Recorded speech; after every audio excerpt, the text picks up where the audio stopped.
From FedEx Field in Landover, Maryland, it's the NFL on CBS. And Week 16 pits the Denver Broncos against the Washington Redskins. And today's game is being broadcast in Spanish, where available, using the SAP button on your television. The kick is next on CBS.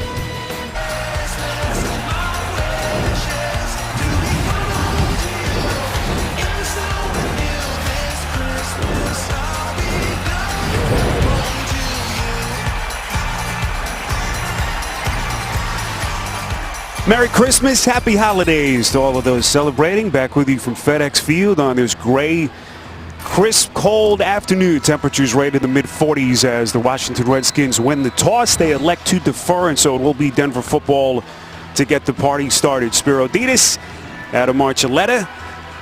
There's two teams that will not be in the NFL postseason getting together. Two proud franchises in Denver and Washington. Devontae Booker will take a knee, and the Broncos will start from their own 25-yard line. So here comes Brock Osweiler. Came in late first quarter and turned that deficit, the 10-point deficit, into a 25-13 win last week in Indianapolis. Led 4 different scoring drives as he turned in one of his better games of his NFL career. And starters up front, Garrett Bowles, the rookie, a starter from day one, overcoming that early season high ankle sprain. Has been very good for them. And Benny Fowler, one of 4 healthy wide receivers. No Emmanuel Sanders or Cody Latimer today. Both players are out and not traveling with the team. A pickup of a couple for C.J. Anderson, who was a monster in the win last week. Matt Ioannidis, one of the headliners for this Washington defense, that has had to deal with a lot of injuries. No Zach Brown, the leading tackler on this team and in the NFL. He's out. And so they have to go to Martrell Spate. Spade, I beg your pardon, making the start. DJ Swearinger, of course, the big free agent acquisition in the offseason, living up to the billing. He has been one of the few bright spots for this Redskins defense. This is Anderson trying to bounce to the outside, but very little room to maneuver as he is brought down by Spate and Zach Vigil, who expects to get some heavy work today in the absence of both Zach Brown and Ryan Anderson. Well, for the Denver Broncos, they want to take a page from what they did a week ago against the Indianapolis Colts, where the running game, and that's really what their identity and what they are trying to be this year.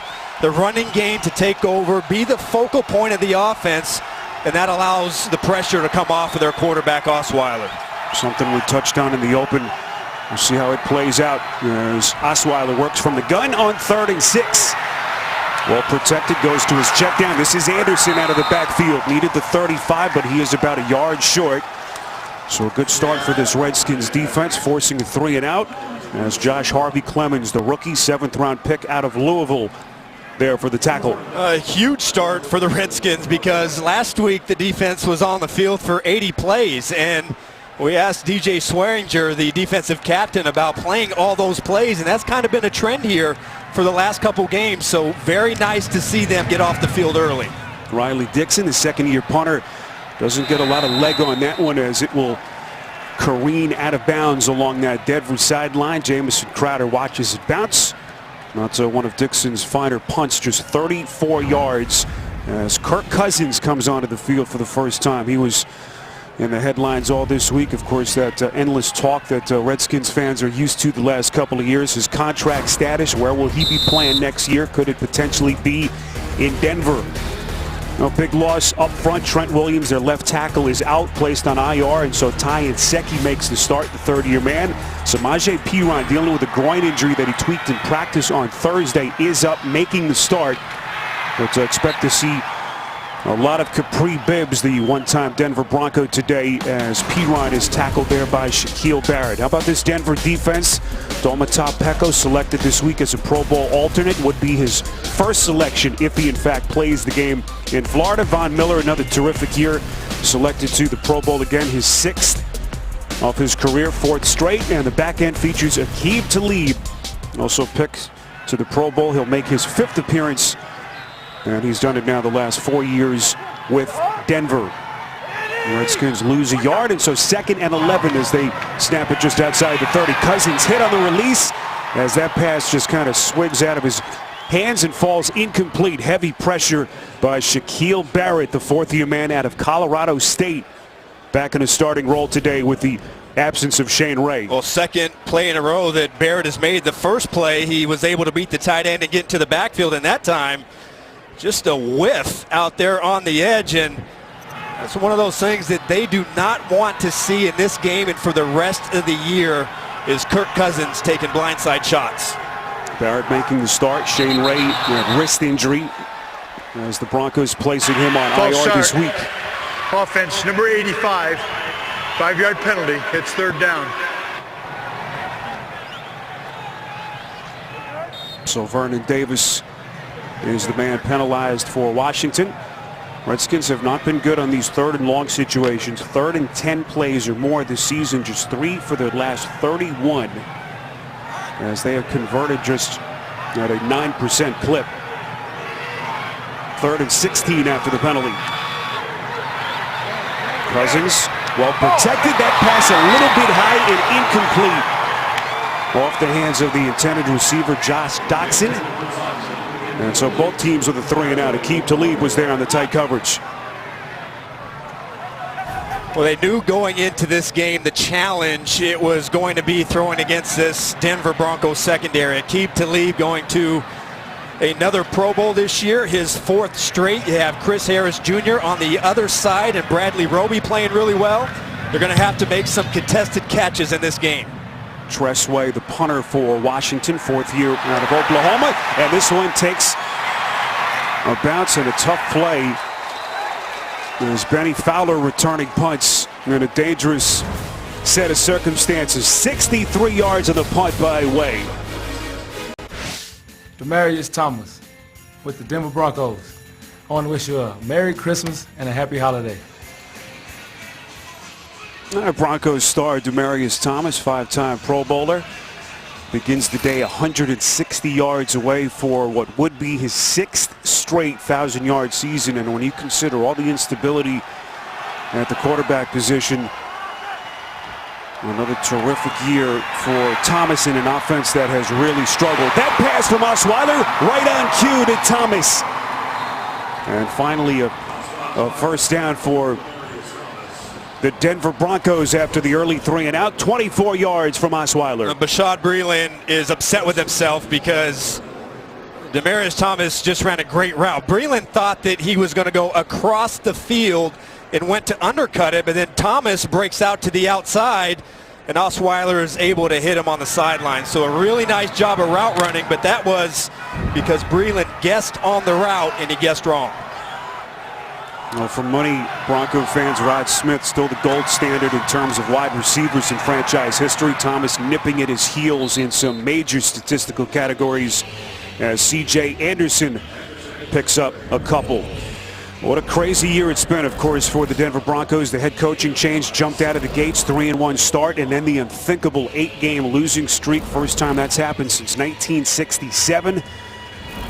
The change at the offensive coordinator post as Mike McCoy was fired. And you talk about a tough rookie year for a head coach. It's been that and more for Vance Joseph as he tries to navigate this team here through the late stages of the season. Osweiler right back to Thomas on 2nd down.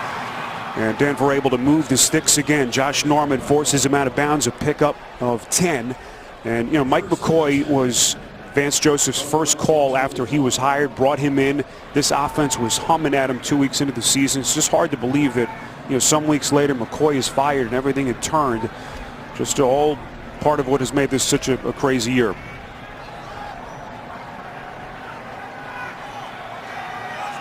Osweiler will work under the gun on 1st and 10 from the 45 as they move inside Redskins territory. This is Anderson as he sneaks close to the 40. Well, the Broncos want to come into this game and get the run going because they've watched tape and they've seen some teams kind of be able to take advantage of the Redskins defense. Their linebackers have been able to get ran on a lot in this season, and I think one of the better run plays that Denver has in their offense for this game is pulling their linemen. Anytime that the Redskins have faced good pulling linemen, they've really struggled stopping the run. Anderson is stuffed at the line of scrimmage. Martrell Spate making first contact for the Redskins defense. And, you know, we had a chance to talk with Vance Joseph for a couple of minutes earlier this week. And You know, he lamented some of the decisions he's made, and he talked about how difficult the year it's been. It is. There's a lot that goes on being a head coach, obviously being your first time. I don't think they anticipated having to go through so many quarterbacks to try and get the magic formula. But anytime you have to let a coordinator go in the middle of the season, you know that something just isn't right. Osweiler from the gun here on 3rd and 5. Steps up, under pressure, and that pass is incomplete. Intended for the tight end, Jeff Hireman. And so the Broncos drive stalls after a couple of big plays down the field to Thomas. Top of the screen, Junior Galette in that low 4-point stance, who really has started to come on strong here in the last part of the season as a situational pass rusher, but is easily able to beat the left tackle, the rookie Garrett Bowles, and put some pressure on Osweiler. Here's Riley Dixon on the punt. He'll try to angle this thing deep inside Skins territory.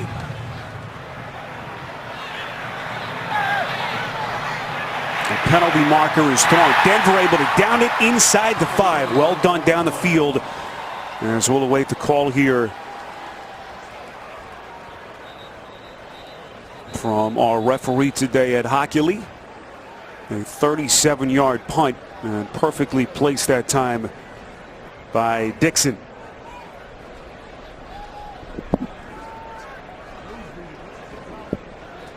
It was Casey Kreiter who was able to tip it back for Denver's punt team.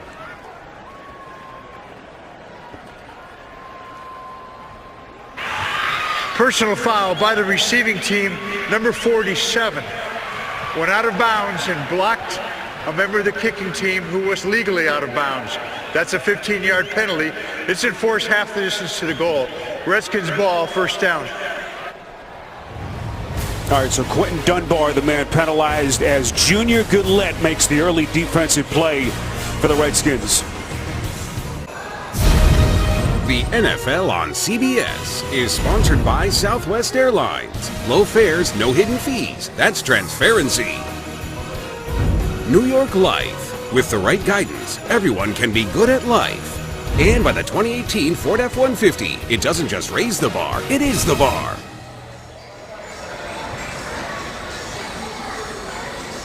Got some great family fun on Christmas Eve here in our nation's capital. Early stages, Washington and Denver. Merry Christmas, happy holidays. Hope everyone is happy and enjoying what should be a fun weekend around the country.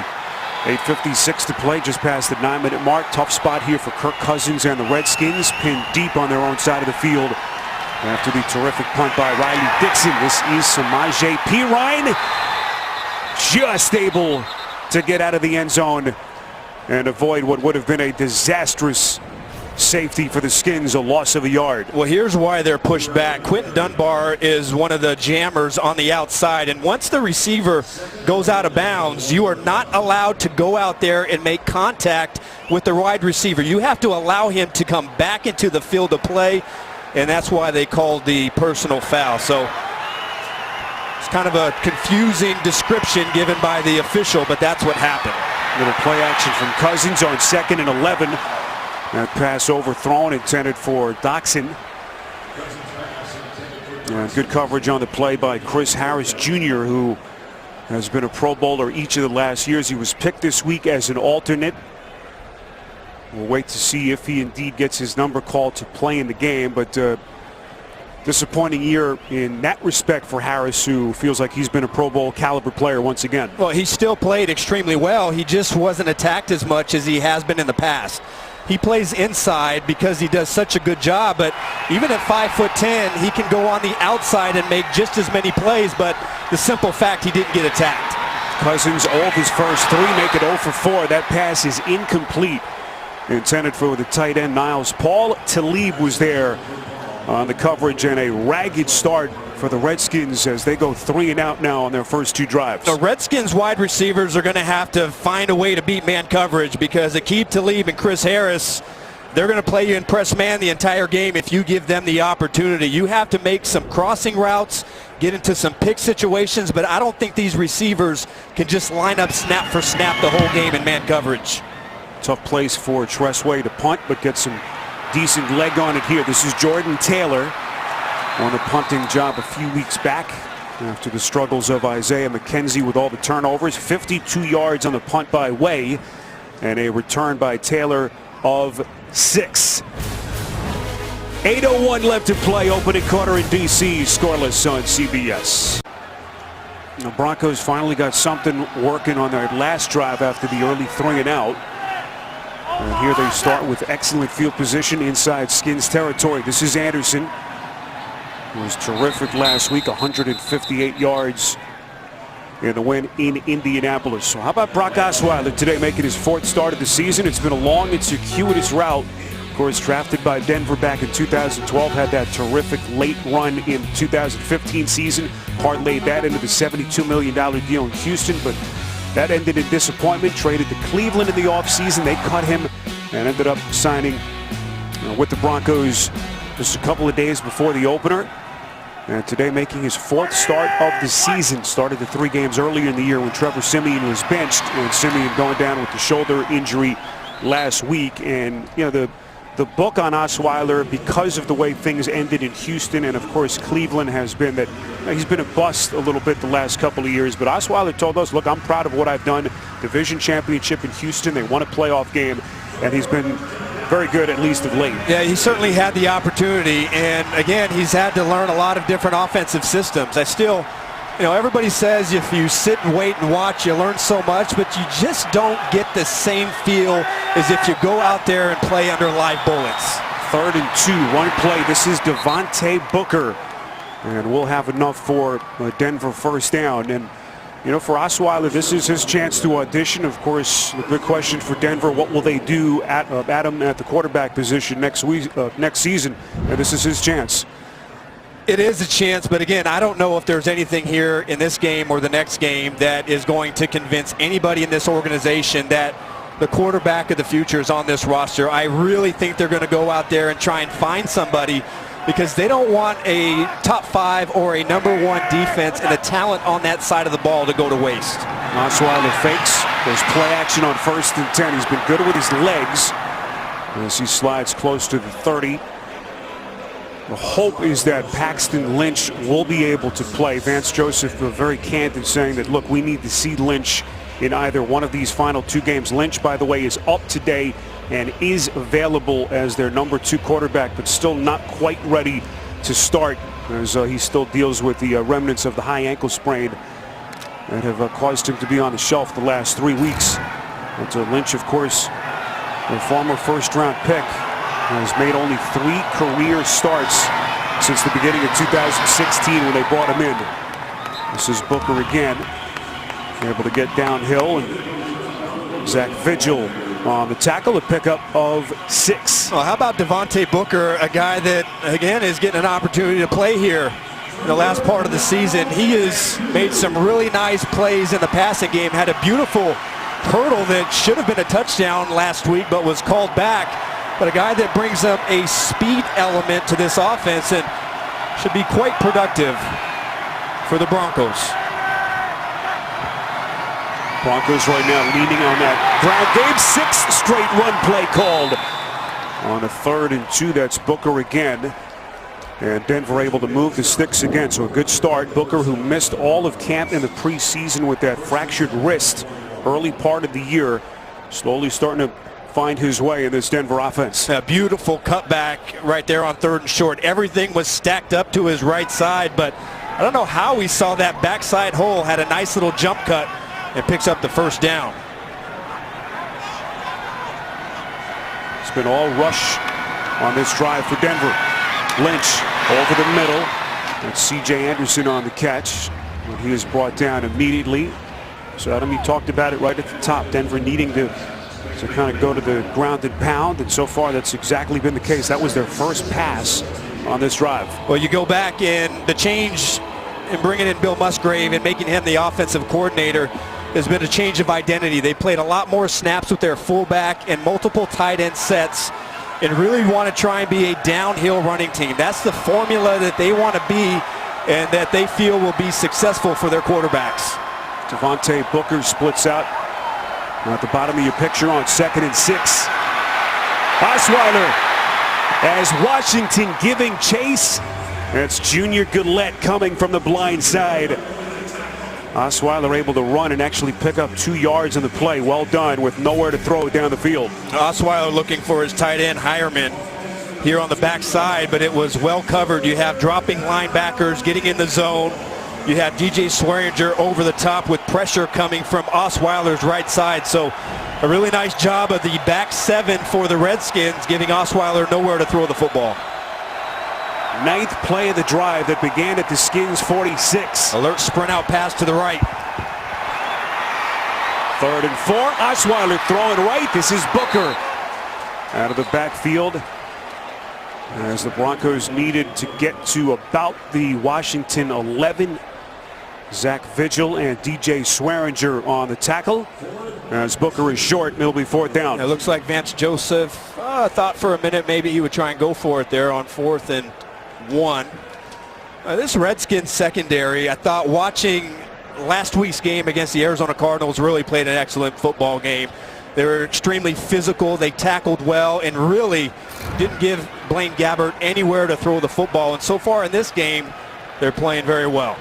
Here's Brandon McManus, who has had his struggles this year. He's been one of the better kickers the last couple of years, but 8 missed field goals. This time he is good from 31 to get the Broncos on the board first. The NFL on CBS is sponsored by the Home Depot. More saving, more doing.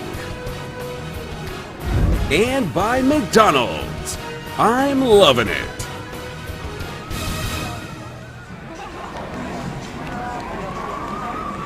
The downtown holiday market in Washington, D.C. Some locals braving the rain and the cold to get in some last-minute Christmas shopping last night. I have to get to the mall as soon as I get back home. I'm sure you got some last-minute Christmas shopping to do as well. Responsible adults get their shopping done early, Sparrow. You know, but Merry Christmas to you too, Adam. Yeah, no kids. I know how it goes. This one is booted into the end zone by McManus, and Cousins will have it from the 25. Well, on December the 5th, the Washington Redskins teamed up with the U.S. Marine Corps for their Skins Santa Shop. The team hosted over 200 local elementary school children for holiday activities, with the locker room transformed into Santa's workshop. The kids even got to dress up the players as their own personal Christmas tree with all the trimmings. Nicely done by the Skins. And so they do so much for the community here in the Maryland/DC area. And Merry Christmas, Happy Holidays to everyone with us today on CBS. 1st and 10. Can Kirk Cousins in this offense get something going? That pass is incomplete, right through the hands of the former Denver Bronco, Capri Bibbs, who was not bashful with some of his comments this week. Bibbs making his Skins debut last week against Arizona, but said that the Broncos, Adam, made a huge mistake in letting him go.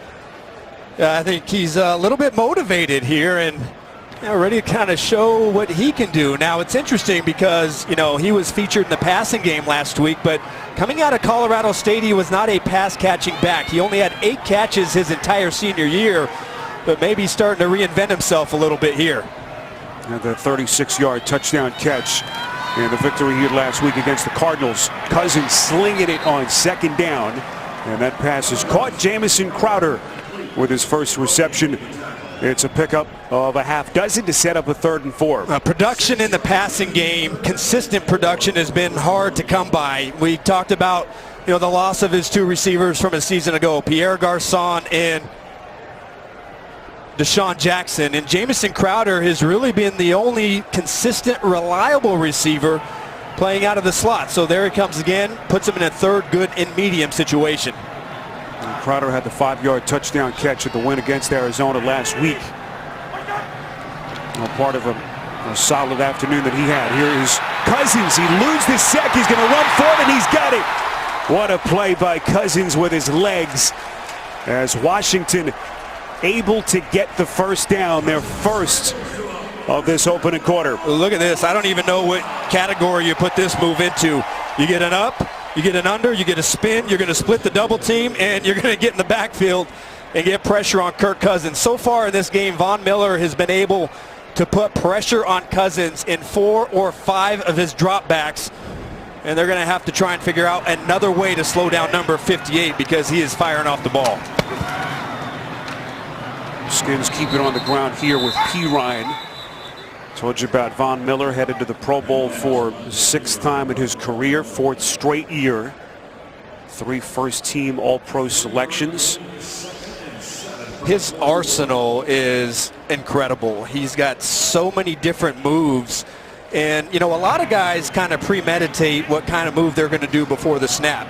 But Von Miller is a guy that he kind of does it on feel, and he's able to read the tackle mid-snap and then hit the appropriate counter move. So he is deadly coming off of that right side. Skins get one final playoff before the end of the quarter. Cousins going to take a shot, and it's batted down, intended for Doxson. What a defensive recovery by Marcus Rios, the rookie, undrafted out of UCLA, to save what could have been a Washington touchdown. End of one on CBS. Christmas Eve from Landover, Maryland. Short drive from downtown Washington, D.C. As we begin the second quarter, Denver in front of the Washington Redskins 3-0. Cousins and company facing a 3rd and 7. Some movement pre-snap. That was Zach Kerr coming False to start toss offense, number 60. 5-yard penalty. It's 3rd down. Well, officials say that Kerr was drawn off sides by Ari Kwanjo, the Redskins left guard. So they'll push the Skins back a little bit further. First quarter numbers. Washington didn't get their first down until very late in the quarter. After the penalty, 3rd and 12. As they snap it just outside the 35. Cousins well protected, then feeling the pressure, and that pass is incomplete. Intended for Bibbs out of the backfield. Good coverage by Brandon Marshall, who was right there. And this Denver defense that has been a group that's spent a lot of time on the field with all the offensive struggles, continues to lead the league in total defense. This is a big reason why. Right now, Von Miller is unstoppable. Another up and under move. He's going to come inside and then still just get around the Pro Bowler, their right guard, Brandon Sheriff. So almost on every drop back, Von Miller is affecting Cousins. Boy, that punt by Way nearly blocked. He's been very good angling punts inside the opponent's 20 the last couple of weeks. And nicely done here. 48 yards on the punt and a return of 5 by Jordan Taylor. Well, Friday and Saturday, CBS features some of the top teams in the country. 7th-ranked Kentucky, 4th-ranked Duke, and the #1 team in the nation, the Villanova Wildcats. 2 days of outstanding college basketball action coming up next weekend right here on CBS. Spiro Dedes, Adam Archuleta, rest of our CBS crew wishing everyone a Merry Christmas, Happy Holidays. As you see some of the early numbers so far, turned in by Brock Osweiler. Broncos in front of the Skins 3-0. Denver continues to go to their ground attack. C.J. Anderson able to move that pile and cross the 25. Update time, we send it to New York. JB and Nate. Lions postseason hope still alive. That's right, and they say hope floats like a pass from Matt Stafford. Eric Ebron on the other side, 33 yards for the touchdown. That's number 26 for touchdowns when it comes to Stafford. The Detroit Lions, they lead 7-0. Back to Spiro and Adam. Well, Detroit, another team that had high hopes going into the season, have had to endure some disappointments. And Eric Ebron making some things happen for that offense. Anderson bounces to the outside. C.J. Anderson starting to put together some terrific games down the stretch of the season. A burst of 21 yards finally tackled by Josh Norman. Some of these plays, the backers have had a hard time for the Redskins. Number 50, Spate, he falls on the ground. He gets a late read, and that little slip and fall allows the fullback to come up inside, seal that block, and then C.J. Anderson perfectly reads where to go with that ball, but taking advantage of linebackers that have been kind of revolving door here for the Redskins. No Zach Brown, who's the league leader in tackles for the Redskins, and no Ryan Anderson, their rookie outside backer and 2nd-round pick. So a couple of big pieces that they are playing without today. Ryan Kerrigan and Preston Smith combining to tackle C.J. Anderson. Nicely done by Kerrigan. who is headed to his 3rd career Pro Bowl. Well, at least they do have number 91, who, you know, we talk about the numbers that Von Miller has put up in his career, but you know, Ryan Kerrigan is pretty high on that list as well since he's been able to come to the league. He consistently gets after the quarterback, and that time he just runs down the play from the backside. Former 16th overall pick back in 2011. 111 straight start, longest streak among linebackers. Andy Janovich, over the shoulder catch, perfectly thrown by Osweiler. It'll be a first down for Denver. We'll see where the officials spot it. It's a pickup of 17. Play action again, taking advantage of the linebacker. That's Spate again that kind of gets lost a little bit, hesitates, gets caught in a pick, kind of in no man's land, and that allows the fullback to leak out there and get on the outside. You know, I thought the New Orleans Saints did a really good job of scheming against the linebackers of the Washington Redskins, and so far in this game, the Broncos doing the same thing. Good start for Osweiler. This is Booker giving Anderson a breather. A second little gasp will get the Broncos close to the Washington 35-yard line. Appears to be an injured Redskin down on the field. It's Ziggy Hood, as the athletic trainers quickly come onto the field. Stay with us. Here at Landover, Ziggy Hood being escorted into the Redskins locker room. It is a right arm injury, and judging by the reaction of his teammates, it could potentially be something substantial, as they were quickly calling for those trainers at him to get onto the field. You can see he reaches out there with that right arm. Breeland comes inside, and it just kind of gets pinned and maybe hyperextended, but that's certainly in a game like this, Week 16, you don't want to have happen. Hood, the former first-round pick of the Steelers back in 09, becoming a central piece to the Skins defense. Osweiler on 2nd and 9. He evades the sack and just throws it out of bounds. C.J. Anderson was in the vicinity, covered by Spate. And it will be 3rd and 9 coming up. They keep trying to take shots. Anytime they cross the 45, 50-yard line, the Broncos are going to try and go downfield. You see Osweiler get slung to the ground right there by Pete Robertson. But again, the Redskins secondary, who really simplified things last week after giving up a bunch of big plays in the 2 games previous, so far have been able to lock down the wide receivers for the Broncos. Osweiler on 3rd and 9, over the middle, incomplete. They're intended for Isaiah McKenzie, the rookie, who's been down the last couple of weeks, inactive after he lost his punt return position to Jordan Taylor. McKenzie, of course, has had some turnover issues this season. The 5th-round pick out of Georgia. It was Kendall Fuller on the coverage. That's one of those plays and where McKenzie has to flatten out his route, and if he cuts it more flat, then Fuller isn't going to be able to make that play by coming underneath. And well, how good of a season has Fuller had here for the Redskins? Here's Brandon McManus, and they will fake it, just kind of pooch punt it, something you don't usually see. So would have been a 54-yard attempt, and it turns out a very good decision by Vance Joseph. The NFL on CBS is sponsored by Lowe's. Hurry in today for huge savings on all things winter. Honda. Hurry into the Happy Honda Day sales event today. And by Forevermark. Discover the Forevermark Tribute Collection at forevermark.com.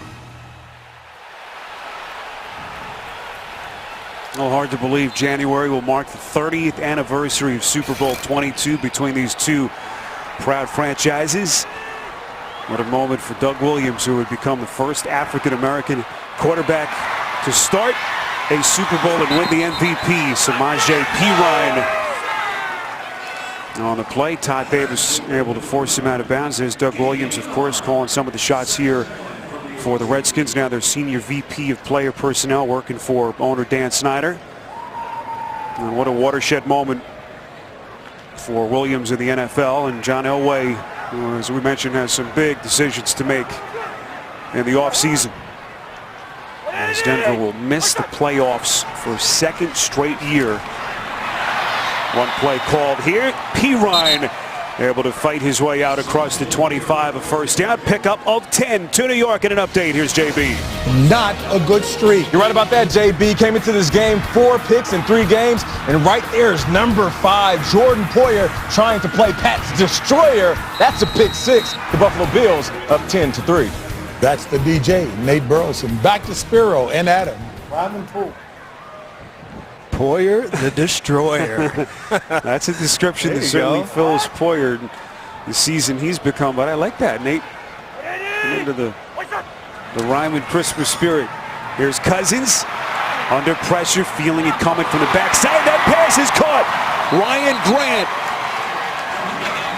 So a good drive for the Skins. The second time they've begun a possession inside their own 10.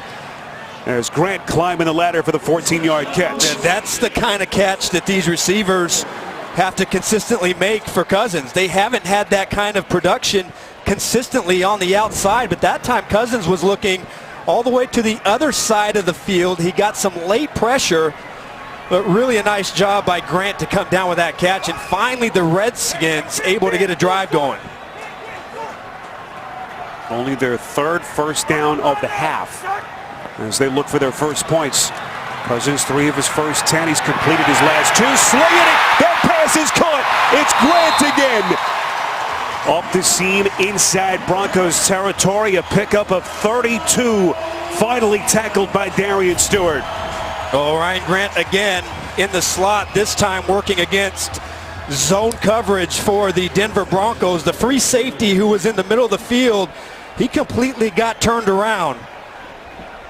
And he moved to the left side of the field, but then Cousins was able to hit Grant running up the seam, and another big play. Now, they did not have a lot of big plays last week, but this offense through the course of this season really has been defined by their big plays down the field.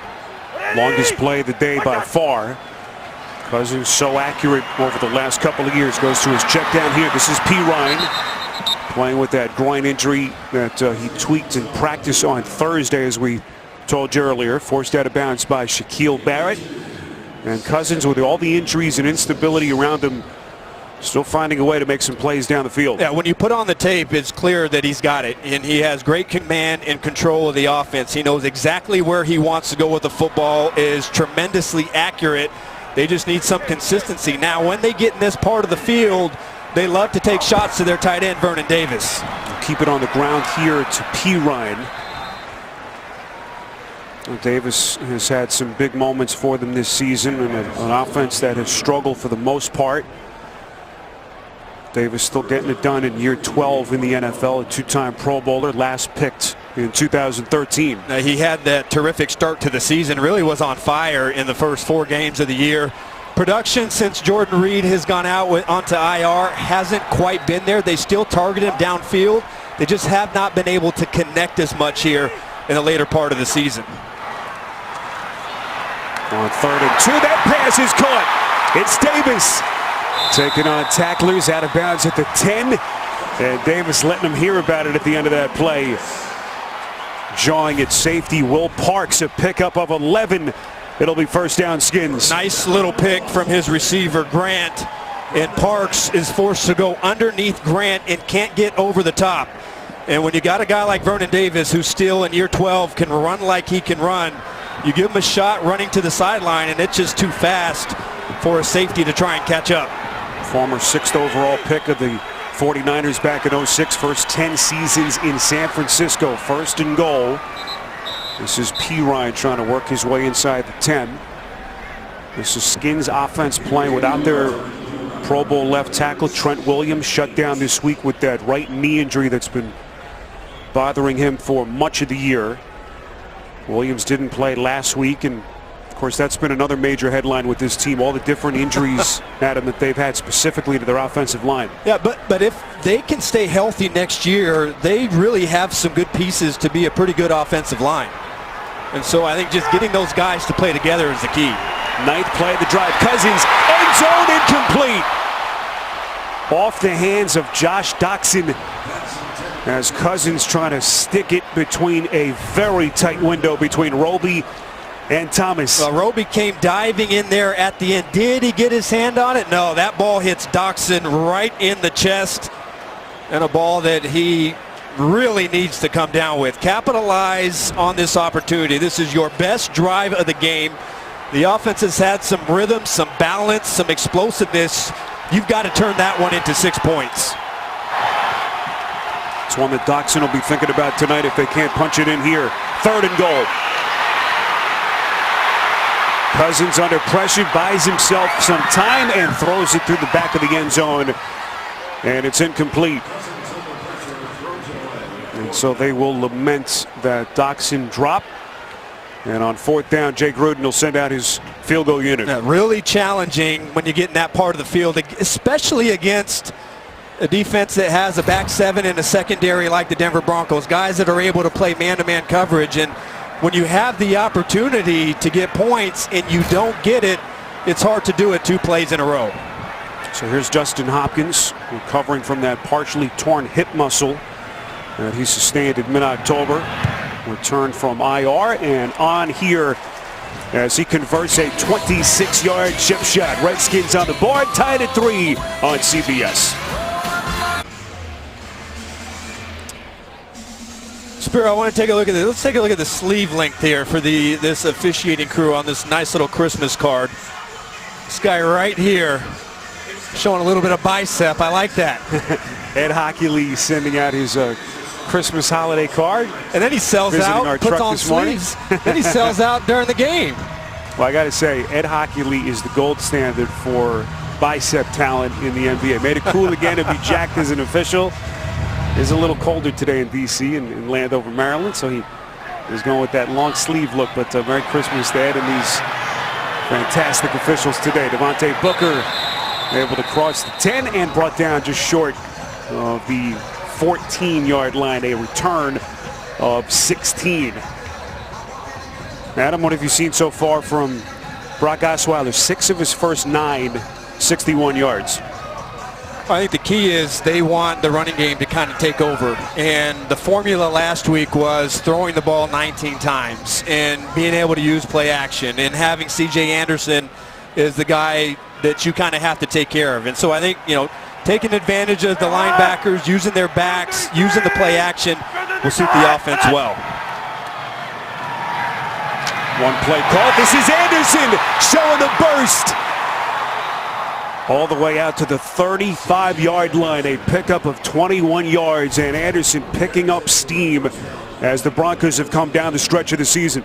Really an excellent cut and vision. C.J. Anderson, he says Spate go inside as he starts his route to the right side, hits the backside, and then just follows his fullback. His fullback today so far, Andy Janovich, has really had a terrific day blocking and getting up body position on the Redskins' back 7. Nice little pass by Osweiler. Janovich, second time we've seen that route. Back to C.J. Anderson. Last week we mentioned 158 yards in the win over Indianapolis. 7th time he's been over 100 in his career.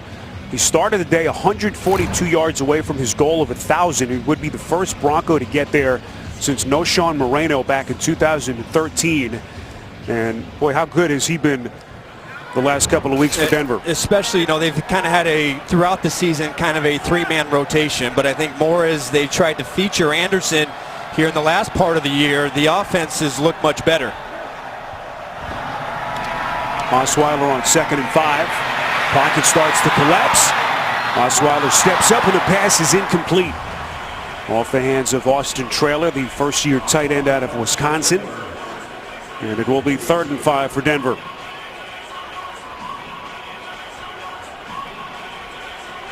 There's Osweiler, 4th start of the season, 3 starts earlier in the year after Vance Joseph benched Trevor Siemian.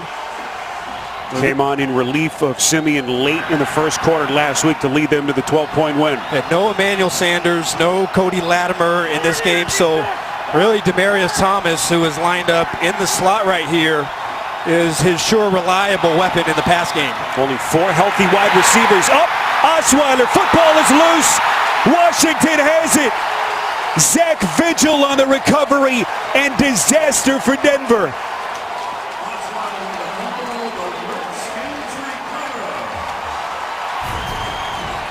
This is number 91, Ryan Kerrigan, coming off of the right side one more time. He completely gets around Donald Stevenson, the right tackle. He had really good push from his teammates on the defensive line from the inside as Osweiler tries to split the defensive line but just loses control of the football. And the Redskins, who have really had a hard time in this season taking the ball away, get their first turnover of the game, and they set up Kirk Cousins inside the 40. 29th turnover committed by the Broncos this season. That's the second most in the NFL, behind only winless Cleveland, who's had 36 giveaways till this point. And Brock Osweiler during that stoppage was irate, yelling in the direction of his teammates seated on the bench along that Broncos sideline. So here's Kirk Cousins and company beginning inside the Denver 40. This is Bibbs trying to do it against his former team. Officials will say he was down by contact. Darian Stewart credited for the tackle. It's a pickup of 13 and a Redskins first down. We saw C.J. Anderson on the drive before, and this time Kapri Bibbs is able to see the cutback. This is an inside zone. Both linebackers get caught up inside. And Bibbs kind of brings an explosive element to this offense. You know, Samaje Perine is more of the power back, the short yardage back, but Bibbs has some nice speed and should be able to open up some holes along that Denver defensive line. Let's hear some of the boos. Skins fans felt like Bibbs maybe was not down by contact. But it is a first down run nonetheless from the Broncos 25. Cousins well protected over the middle. Pass is caught. And it's Bibbs out of the backfield inside the 20. It's a pickup of 7. Bibbs called up from the Washington practice squad last Tuesday, made his Redskins debut here last week against Arizona. We mentioned the 36-yard touchdown catch in the 5-point win.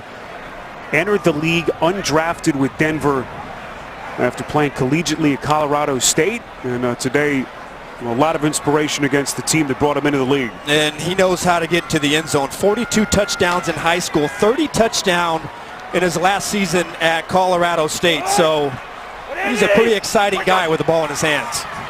On 2nd and 3, Cousins, little bootleg action, pump fakes, he's going to run for it. And fake like he was going to throw at the last instant, but had already crossed the line of scrimmage at that point. This is a first down run by Cousins. Shaquille Barrett on the tackle as he picks up 3, and they move the sticks again. They're going to take a look at that one tomorrow and say, you know what, Kirk, maybe you should just try and throw that one away. They try to get it going downfield on a play action pass. There was nobody open downfield, and you don't want your quarterback taking shots along the sideline from Shaquille Barrett. Another fine statistical season, most career rushing yards for Cousins in his 6th NFL season. Cousins end zone, back corner incomplete. Intended for the tight end Vernon Davis. We go back to New York. Here's James Brown. The 24-yarder by Kareem Hunt set this up. Yeah, if he gets you down there, you got to reward him. 1-yard TD by Kareem Hunt. How about Kansas City? They lead 17-6. The Chiefs win, and the division title is theirs. Spiro Ditas, Adam Archuleta. What a crazy year it's been in the AFC West. Kansas City, the 4-0 start, then the long losing streak. But it's all in front of him here in Week 16. Yeah, thank goodness for that hot start. It gave him a little margin for error, and here in the last 2 weeks have been able to turn it around again. Could be the final play before the 2-minute warning. 2nd and 13 over the middle. It's caught. Jamison Crowder for the Washington touchdown.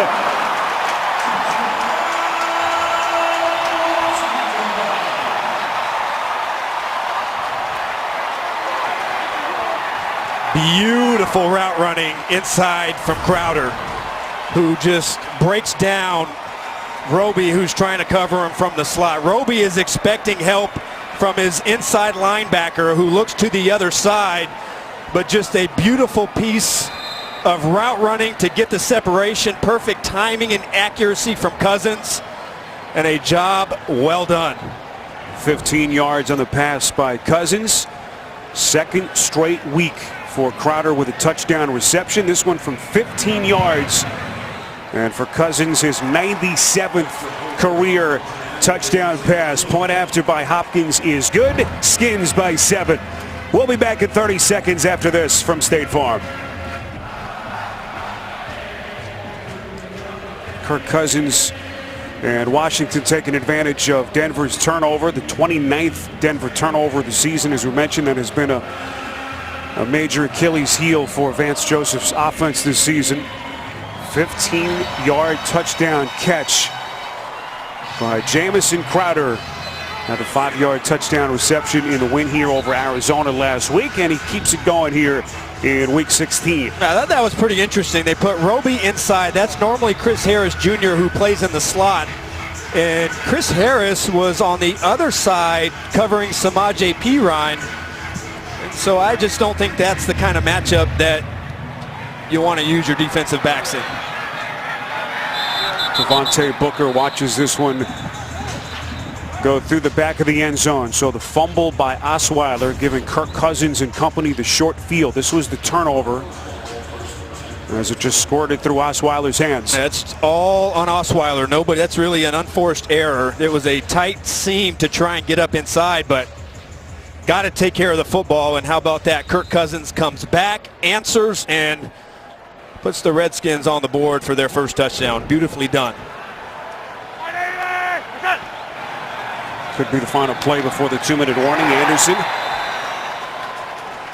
Minimal pickup as he tries to find some daylight. 2-minute warning. Landover, Maryland. 7-point lead for the Skins on CBS.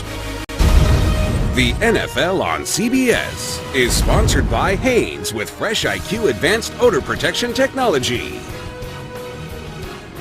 And by Tostitos. Tostitos gives back to Salvation Army. Reminder to keep it here for the Verizon Halftime Report. We'll send you to New York. JP, Phil, Nate Boomer, and Coach. Get you caught up around the league. Week 16 on the Verizon Halftime Report. 2nd and 9. Osweiler to his check down. This is Booker eluding tacklers. What a maneuver by Booker in the open field. Close to the 50. Finally brought down by Zach Vigil after a pickup of 20. And now Denver will take its first timeout. That'll set up a 1st and 10. We'll break back in 30 seconds right after this.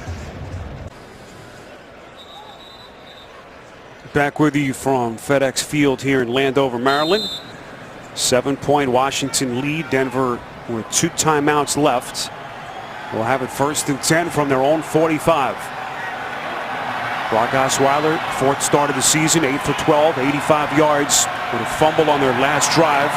Set up the Washington touchdown. This is Booker again, weaving his way inside Washington territory, as it has been Anderson and Booker out of the backfield to this point for the Broncos. Booker picks up 7, and a late flag is thrown. Saw some jawing at the end of the play.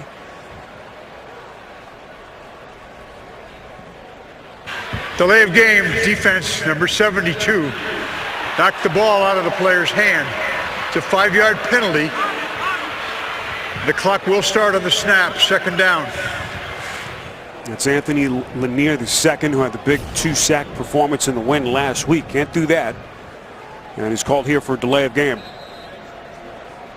Actually looked like Josh Harvey Clemens who kind of batted the football away. Harvey Clemens, the rookie, 7th-round pick out of Louisville. And mark off the yardage in Denver's favor nonetheless. 1st and 10. Osweiler from the gun, hit on the release. That pass is intercepted. DJ Swearinger making a play for Washington.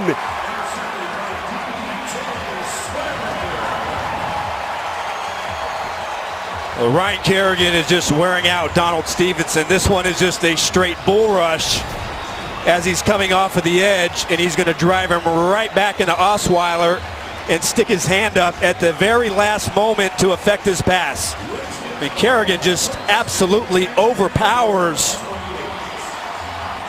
Stevenson, and DJ Swearinger is in just the right spot to come up with a big interception. 4th interception of the season for Swearinger, who has been terrific. The former 2nd-round pick of Houston, who signed that big 3-year free agent contract in the offseason. So back-to-back turnovers by Denver, their 30th of the season. Cousins pass over the middle is caught. Ryan Grant who had a couple of big catches earlier. A pickup here of 4. As Washington plays with all 3 timeouts and $1:15 left in the half. A short pass, so really don't want to waste a timeout here. But if this next pass comes down in bounds, expect Cousins to call his first timeout. On 2nd and 6, Cousins hit on the release. And that ball just squirts out of his hands. It's ruled an incompletion, or is it here? I'm not sure if a whistle was blown. It's Bradley Roby who picked it up, and now they're signaling Denver football. It was Von Miller who forced it out of the hands of Cousins. And let's see what the officials determine here. Now they say incomplete. It's 3rd down. I think this is going to be close, and seeing it live, I'm going to lean on this as a fumble. The arm's going back, and the way I see it, before Cousins starts his forward motion, that ball comes out. Thank you. But both of these outside rushers, Ryan Kerrigan for the Redskins and Von Miller for the Broncos, are just wearing out the right tackles. Still taking a closer look at this upstairs, of course, inside of 2 minutes. So things have to be initiated by the booth, and now it looks like they will take another look at this, or Denver perhaps will take a timeout to try to give them some more time to look at it, perhaps. That's their 2nd. Upstairs, so this will be Denver's 2nd timeout, and it will be 3rd and 6 for the Redskins. Adam, I'm with you. This, to me, looked like it was still coming back and not forward, which would result in a fumble and a live football. You get into that gray area where it has to be the call on the field was ruled an incomplete pass. And so is it clear and obvious that something different happened? I know it's awfully close, and if it was called a fumble on the field, it would stand as a fumble, but I think the Denver Broncos got robbed on that one.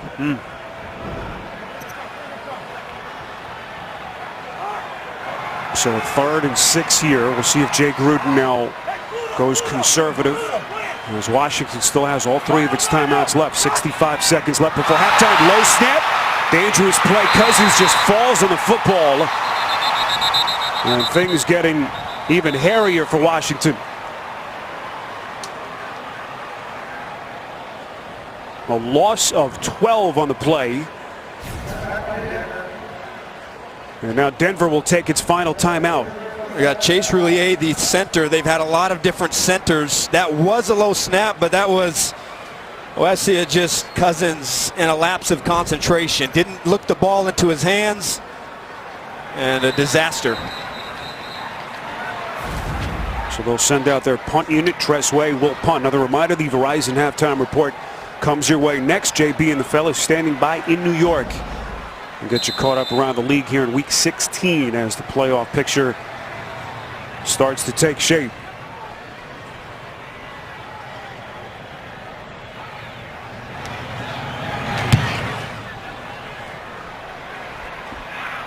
This is a decent Washington bounce, as Denver will have good field position out of timeouts just outside their own 40-yard line. This was the reaction by Cousins after that last sequence.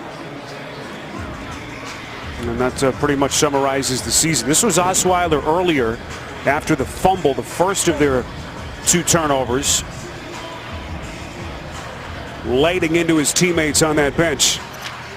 Got to get fired up. Got to go out there and make some plays. Don't just talk about it on the sidelines. Go out there and make it happen.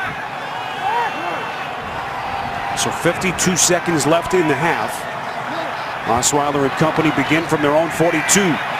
Steps up in the pocket, slings it over the middle and incomplete.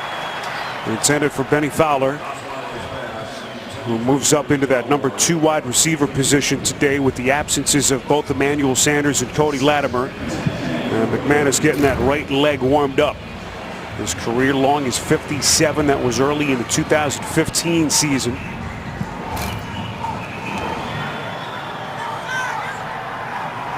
And that would put his target line right around the Washington 39-yard line, so they need about 18 to get there. We're stopping the game for a medical timeout. All right. So medical timeout here initiated by the officials. don't see a player on the field. Now, right now, it's Kendall Fuller who they're taking off the field. Maybe they thought that as he dove on that last play that his helmet hit the ground, and maybe somebody made a call to take him out of the game and evaluate him for a concussion.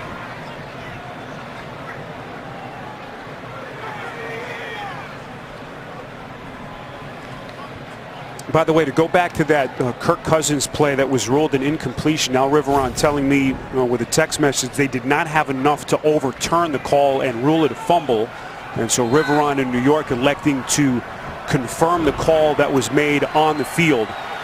Vance Joseph, of course, could not challenge it because we are inside the 2-minute mark. So there's the explanation from Riveron, the head of officials in New York. 2nd and 10. Osweiler throws back across the field. This is Anderson trying to get out of bounds and stop the clock quickly, and he does just that. 40 seconds left. Denver playing without any timeouts, so pickup of 4, and it will be 3rd and 6. Well, you saw on the first down, Osweiler was working the middle of the field. They still can work the middle of the field if it is in fact completed, and they kind of get around that field goal range. They'll be able to spike the ball and still have about 15, 16 seconds on the clock. Time for one more player shot at the end zone.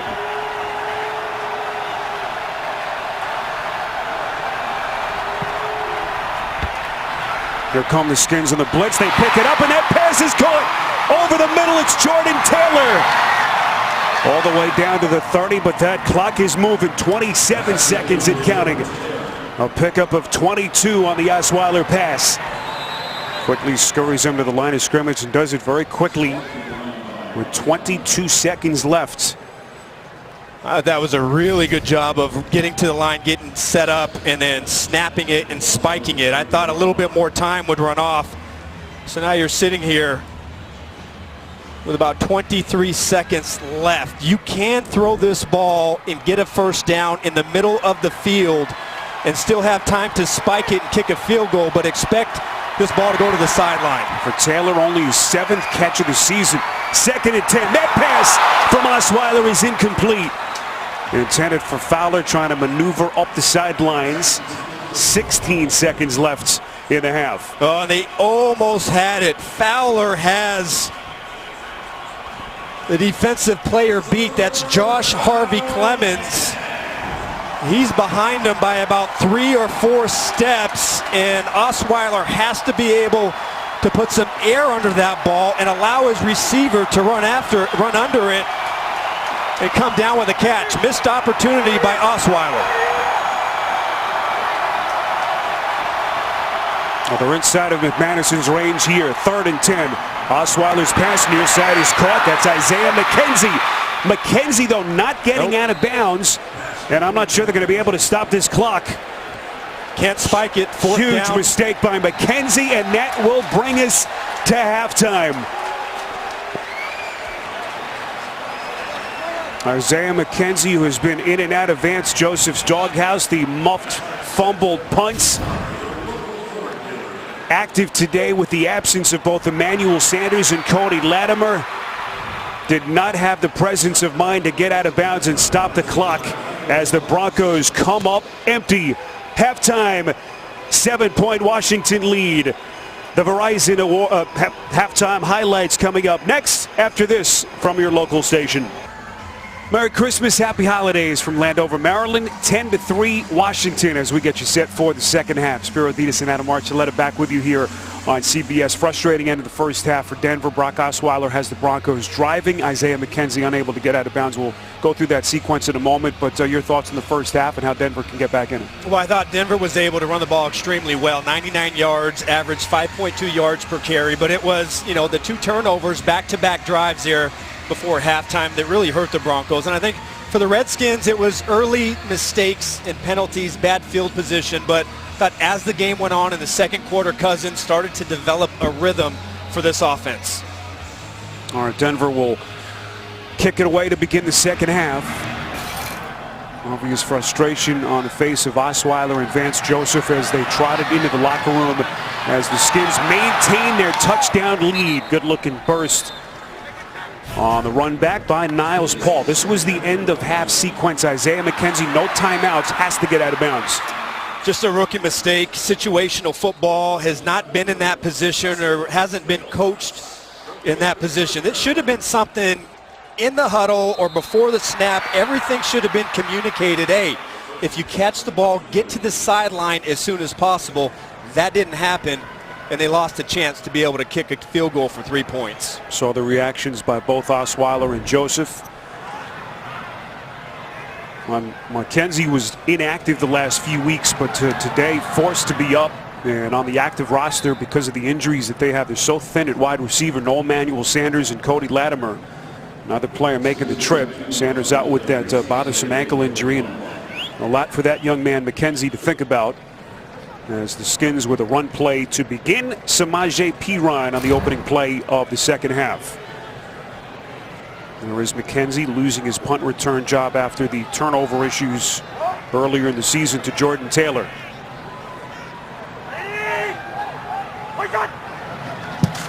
Cousins from the gun on 2nd and 8, throws a dart. This is Crowder, who had the first half touchdown reception, a pickup of 16 as the Redskins move the sticks. Really nicely designed play from the Washington Redskins. They're going to motion Crowder over, and the Broncos are playing in and out coverage between Chris Harris Jr. and Bradley Roby, but Crowder goes as if he's going to the outside and then breaks across Roby's face, and a nice pass from Cousins. So Washington team at 6 and 8. 3-2 start to the season, but that 2-6 stretch that knocked them out of playoff contention. Good looking catch by Samaje Perine, a pickup of 8. Perine, if you've just joined us, tweaking his groin injury in practice on Thursday, was a question mark today, but has been their starter and has been the workhorse up till this point. Yeah, with Capri Bibbs in this game, they played 7 different running backs this season. That's how many guys have been injured. Of course, they lost Rob Kelly and Chris Thompson, who was so important to this football team. Perine is that inside physical runner that they've been able to use. On 2nd and 2, this is Perine trying to find the edge, but a good push. Will Parks up from his strong safety position, making a terrific defensive play. Loss of 4. This kind of play isn't really suited for a back like Perine. He's not the fastest of backs. This is a guy that wants to go downhill. He wants to be physical inside, but trying to pull the guards and the tackles and get him to the perimeter, I don't think is a great use of Samaje Perine. What does Drake Gruden dial up here on 3rd and 6? It's Grant in motion. Here come the Broncos. Cousins steps up, and Hayes, Grant, plenty of real estate in front of him. Finally tackled at the Denver 20. Jamal Carter, the undrafted rookie, on this touchdown-saving tackle, but not before Grant burns him for 34. Same route they ran earlier with Crowder. This time, Roby gets over the top, and because Kirk Cousins escapes the pocket, the secondary for Denver come up to try and play the quarterback run, and they completely lose Grant coming open over the middle. Saw Cousins scurry them up quickly for the snap, trying to catch that Denver defense off balance. Capri Bibbs on the play, tackled by Deontrez Mount of that Denver linebacker unit. Those are the plays that the Redskins need to try and get Denver out of their man coverage, and when they switch to zone, that's when they can try and attack with big plays down the field. Cousins under pressure, hit on the throw, and that second down pass is incomplete. Intended for Josh Doctson, as those two have just not been able to get on the same page. Von Miller applying the heat for Denver. And it will be 3rd and 9. It's just such a hard play to try and attack Von Miller with. You know, they try and put a blocker on him, fake the run to the other side, but he's so good and so athletic and recognizes plays so well that he's able to get to Cousins before he can set up and throw the football. See what Miller has done. Selected to his 4th straight Pro Bowl this week and the 6th of his career. Skins 3 of 8 on 3rd downs. Cousins here on 3rd and 9. Off the seam over the middle. It's caught. Down to the 10-yard line. This will be enough for a Washington first down. That's Brian Quick with only his 6th catch of the season, a pickup of 9 to set up a 1st and goal. Force the Broncos into zone coverage because they've had success on their man routes on 3rd down, and you see how soft it is outside. Quick goes inside, breaks to the outside, and because the cushion is so soft, they can't rally up and make the tackle before he picks up the 1st down.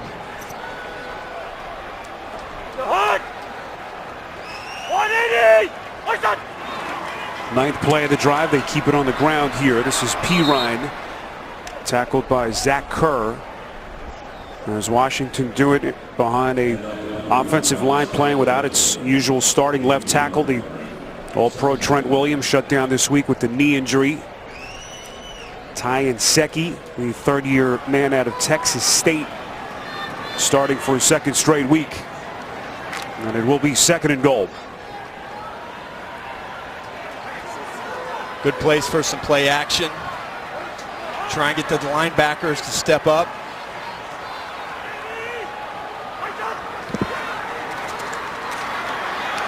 Cousins all day to throw, going end zone, and he is intercepted by Will Parks. And that's one Cousins will want back. Parks is there for the Broncos. And an impressive Washington drive ends with a turnover.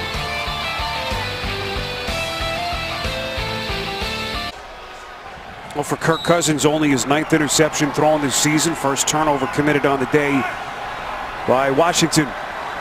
So Osweiler and company begin from their own 20. After the pick by Parks. Osweiler is buried, and guess who? It's Ryan Kerrigan again. He has been a monster. First Redskin to record consecutive double-digit sack seasons since Dexter Manley and Charles Mann back in '85 and '86. Oh, unbelievable. He was working on the right side of the Denver offense in the 1st half. This time he lines up against their left tackle, Garrett Bowles, and completely runs him over en route to the quarterback. Unbelievable by Ryan Kerrigan so far in this game. A loss of 10 pushes him back to the 10-yard line. That pass from Osweiler is batted down and incomplete. Now, this was such a great little scene in the pregame. Ryan Kerrigan coming out for his warm-ups. Noticed that a young fan was holding up a sign saying, "All I want for Christmas is to meet Ryan Kerrigan." And just look at the reaction on the face of this kid after he realizes that his hero has come over to acknowledge him. That's sweet. Little Cole Hewitt. That's great. And that'll be a moment that that young kid will not forget anytime soon. What a nice job by Ryan Kerrigan. This is Devontae Booker just trying to get Denver's punt team some breathing room as they will send out their punter, Riley Dixon, after a pickup of 7. Kerrigan, one of 5 Pro Bowlers between these two teams. Of course, Von Miller and Aqib Talib, Brandon Sheriff, one of the few bright spots, and Trent Williams, who is not playing today. Yeah, I look at Ryan Kerrigan and I see Seth MacFarlane. Now, I don't know if you agree. You're a great comic. Maybe a little bit. Maybe. Maybe I'm reaching. A little reach. It's all right. We hit the 8-minute mark. Good looking punt by Dixon, and Jamison Crowder signals fair catch. 48 yards in the punt by Dixon. Redskins leading Denver by 7 on CBS. The NFL on CBS is sponsored by Southwest Airlines. Low fares, no hidden fees. That's transparency. State Farm, here to help life go right. And by Verizon, best gifts on the best network.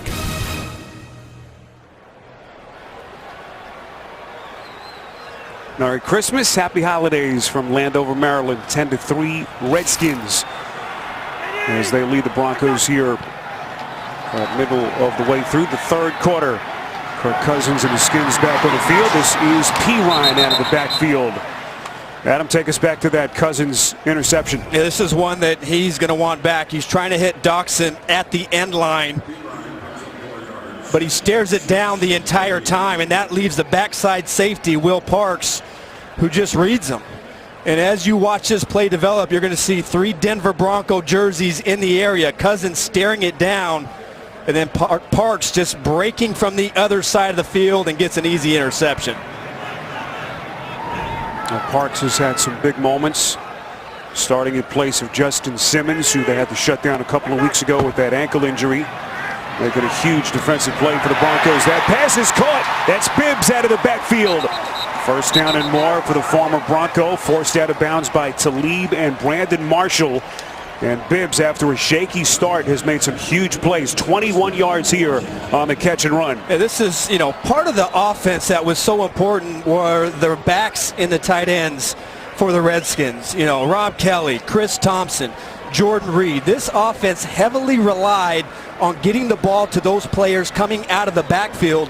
I think Bibbs is a guy now that may have a chance to have a pretty good future in that kind of a role.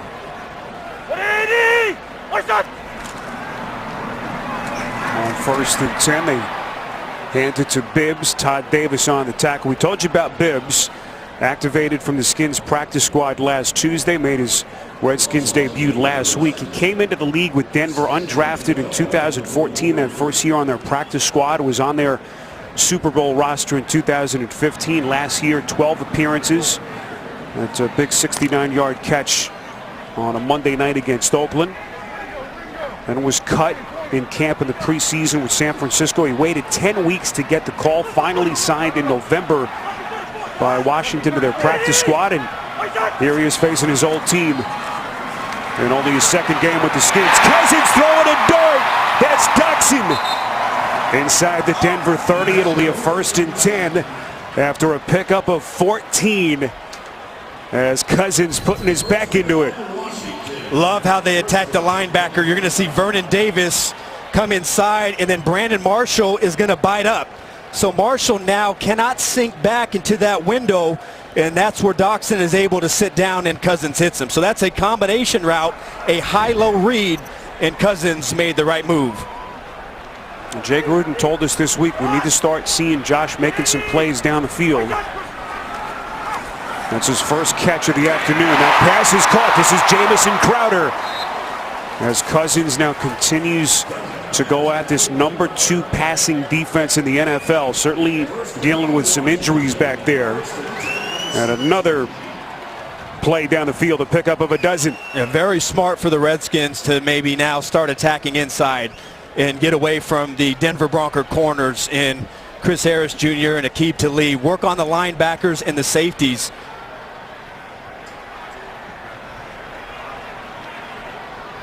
They were down here on their last trip,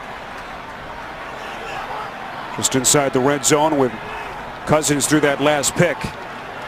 1st and 10, here come the Broncos. Cousins throwing towards the end zone, incomplete. A little bit too far in front of the tight end, Niles Paul. It was Brandon Marshall with him step for step. It was really well covered by Brandon Marshall, and they're trying to pick Marshall from the inside. He has to get over the top and is in great shape, great position. Paul tries to lay out for it, but no room. This Denver defense has had to spend so much time on the field. Still lead the league in total yards allowed. Top 5 against the run and the pass, but starting to break down late stages of the season as that fatigue really starts to set in. Brandon Marshall on the tackle of Bibbs, a pickup of a half dozen. And a big call coming up here for Jay Gruden on 3rd and 4. Well, the good news is that they've started to have a little bit of success on 3rd down. First, beating the man coverage principles of the Denver Broncos defense, and then being able to attack some zones. So Jamison Crowder has been the guy in these situations, and he's been reliable, especially in this game here today. So I'd expect number 80 to be involved in this down in some way, shape, or form in the slot to the right. Second straight week with a touchdown catch earlier in this game. Cousins from the shotgun, 3rd and 4, throws end zone, incomplete. Looking in the direction of Doctson. Well covered, and Cousins a little bit off with that pass. You know, there really wasn't a great window to throw this ball into because of the body position inside for Bradley Roby. You would love for Doctson to maybe try and cross his face a little bit more to the inside, but I thought Roby was in great shape underneath. Roby has really started to come into his own. 4th-year player, former first-round pick out of Ohio State. Had his 17th pass defensed earlier. Ties the most by a Bronco defender in the last 10 years. 29-yard field goal from Dustin Hopkins is good. 10-point Redskins lead. Tonight, the Catholic monks who have been protecting ancient religious works from ISIS. A survival story tonight on 60 Minutes, only CBS. Merry Christmas from our nation's capital. Short drive from Washington, D.C. here in Landover, Maryland, FedEx Field, as the Redskins tack on 3 and push their lead to 10 with 3 and change left in quarter number 3. This one is fielded by Devontae Booker. And well played down the field by that kick team for the Redskins. Well, our CBS family and the entire sports world has been mourning the loss of a sports broadcasting legend and a dear friend to so many of us at CBS as Dick Enberg passed away this week at the age of 82. Dick's prolific career in sports broadcasting spans 60 years, calling Super Bowls, national championships, Wimbledon. He chronicled some of the most memorable moments in the history of the Masters, and he covered it all so eloquently and so brilliantly like no other. Dick Enberg will always be remembered. Our thoughts and prayers with his wife Barbara and their family, as they have to deal with a tough Christmas. And you know, Enberg of course chronicled some of the iconic moments in the career of John Elway. This was Elway's quote this week on Dick's passing. He said, quote, "My deepest sympathies to Dick's family and friends. It was an honor to have his voice chronicle some of the greatest moments in Broncos history and of my football life." Of course, the fumble, the drive, as they shattered the Cleveland Browns' hearts in those back-to-back postseason seasons. And Dick Enberg on our minds, so many of us at CBS this week, as Osweiler slides out, and will get the Broncos to the 26 with a pickup of 5.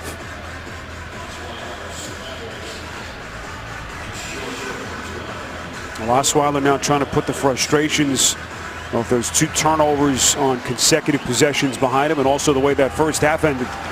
He's got to do it by now picking up this first down. Devontae Booker has been really nice out of the backfield. Here he is taking kind of a wide split to the bottom of the screen with a close wide receiver. Watch number 23 getting involved on this play. So Booker the lone setback, 3rd and 2. Will read option play, and Booker will indeed have enough for the Denver first down. So here's Osweiler making the start. Trevor Siemian, of course, the left shoulder injury last week. They shut him down. Paxton Lynch not quite ready to make the start and return, although he is active. But for Osweiler, his 4th start of the season, and a really big moment for him late in the season as he tries to stake his claim to this job long term. 1st and 10 from the 28. This is Anderson again, and he is stuffed. Martrell Spate lead the charge for the Skins, a loss of 2. Now, we've talked a little bit about these linebackers, and Spate certainly has been attacked somewhat in this game, but you know, where he really excels is inside the tackle box, inside the A gaps and the B gaps, and when he hits the line of scrimmage and presses the hole, he's made some really nice plays for this defense. Told you earlier, it's a Washington defense playing without Zach Brown, the league leader in tackles entering week 16. On 2nd and 12, Osweiler is sacked again. It's Kerrigan.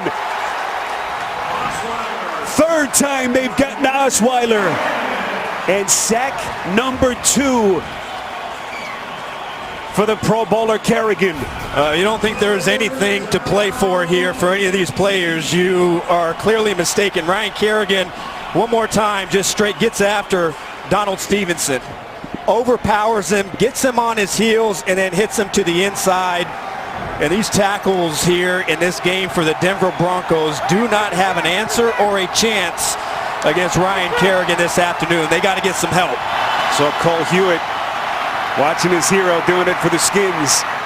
Osweiler's pass, little check down to D'Angelo Henderson. First time we've called his number today. Henderson, the 6th round pick and rookie out of Coastal Carolina. That's what you call using your head. It's pretty jacked up here for late December too, right? That'll take us to the end of the third in Landover. 10-point lead for the Redskins.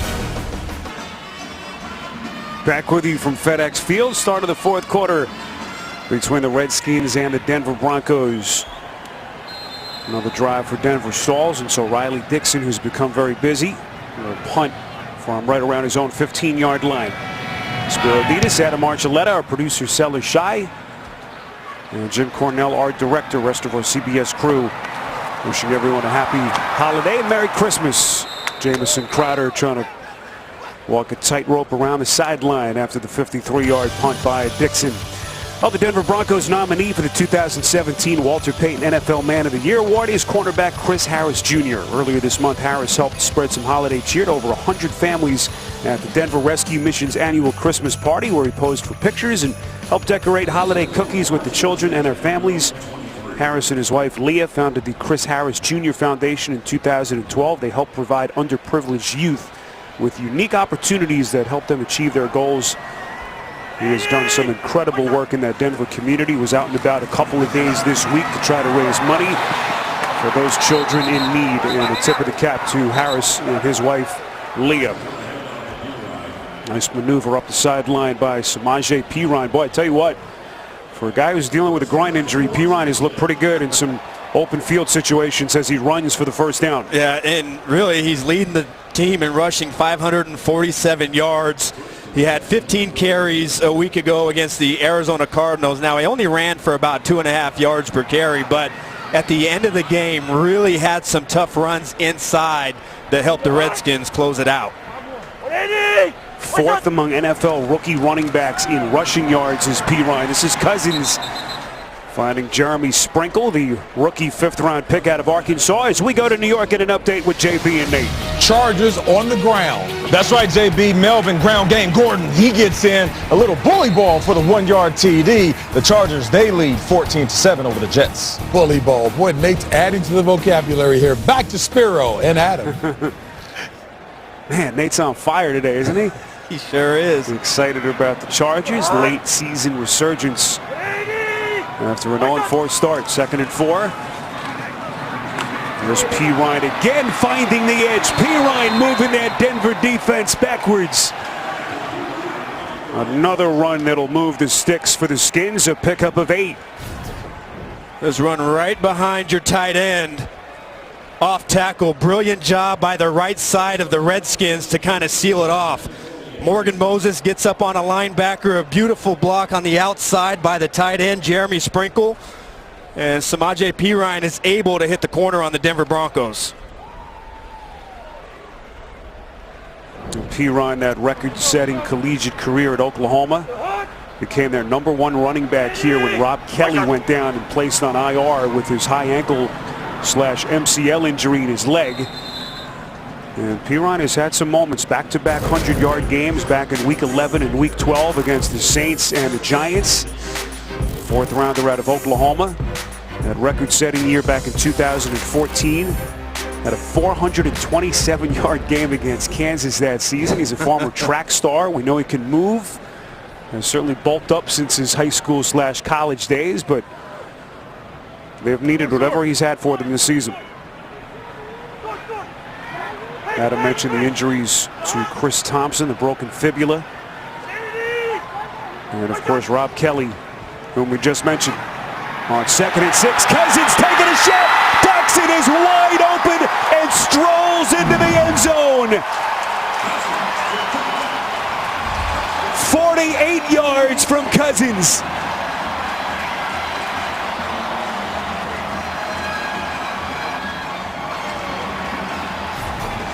One way to get the Broncos in their secondary is by deception and misdirection. You see the problems the motion causes. Lack of communication as Grant comes over in motion.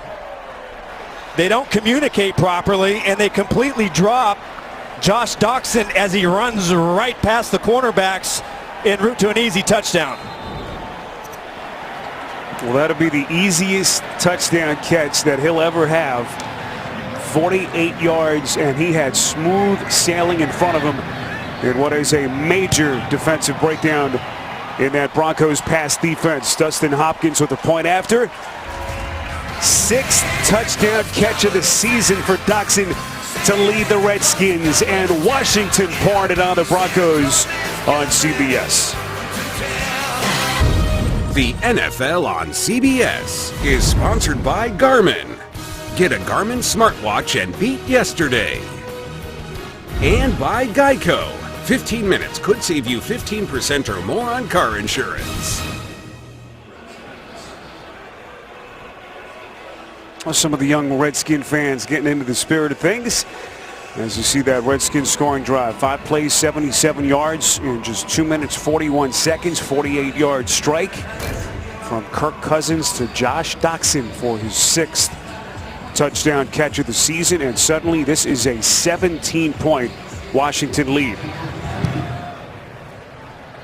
Both of these teams will miss the postseason. 2nd straight miss for Denver. And a reminder, next Sunday, the postseason picture will continue to take shape.